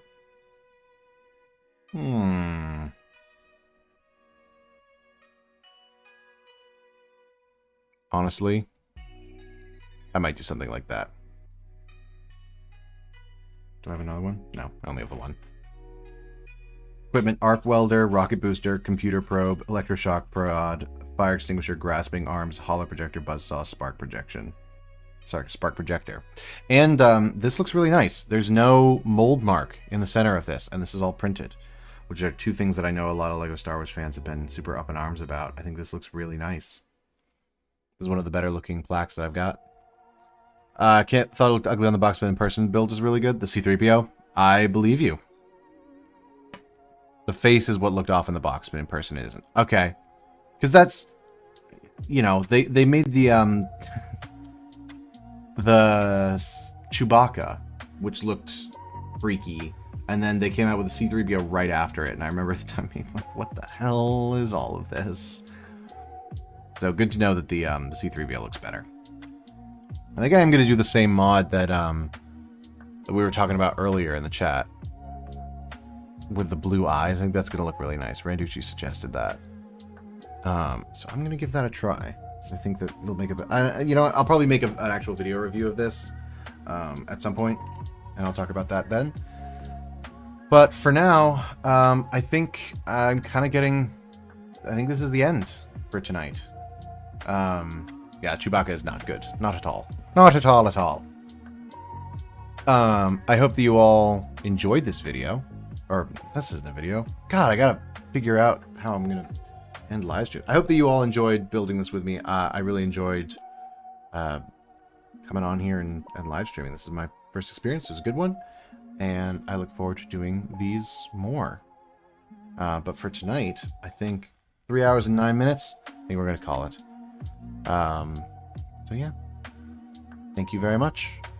And sleep well. Build well. Have a good rest of your evening. And good night.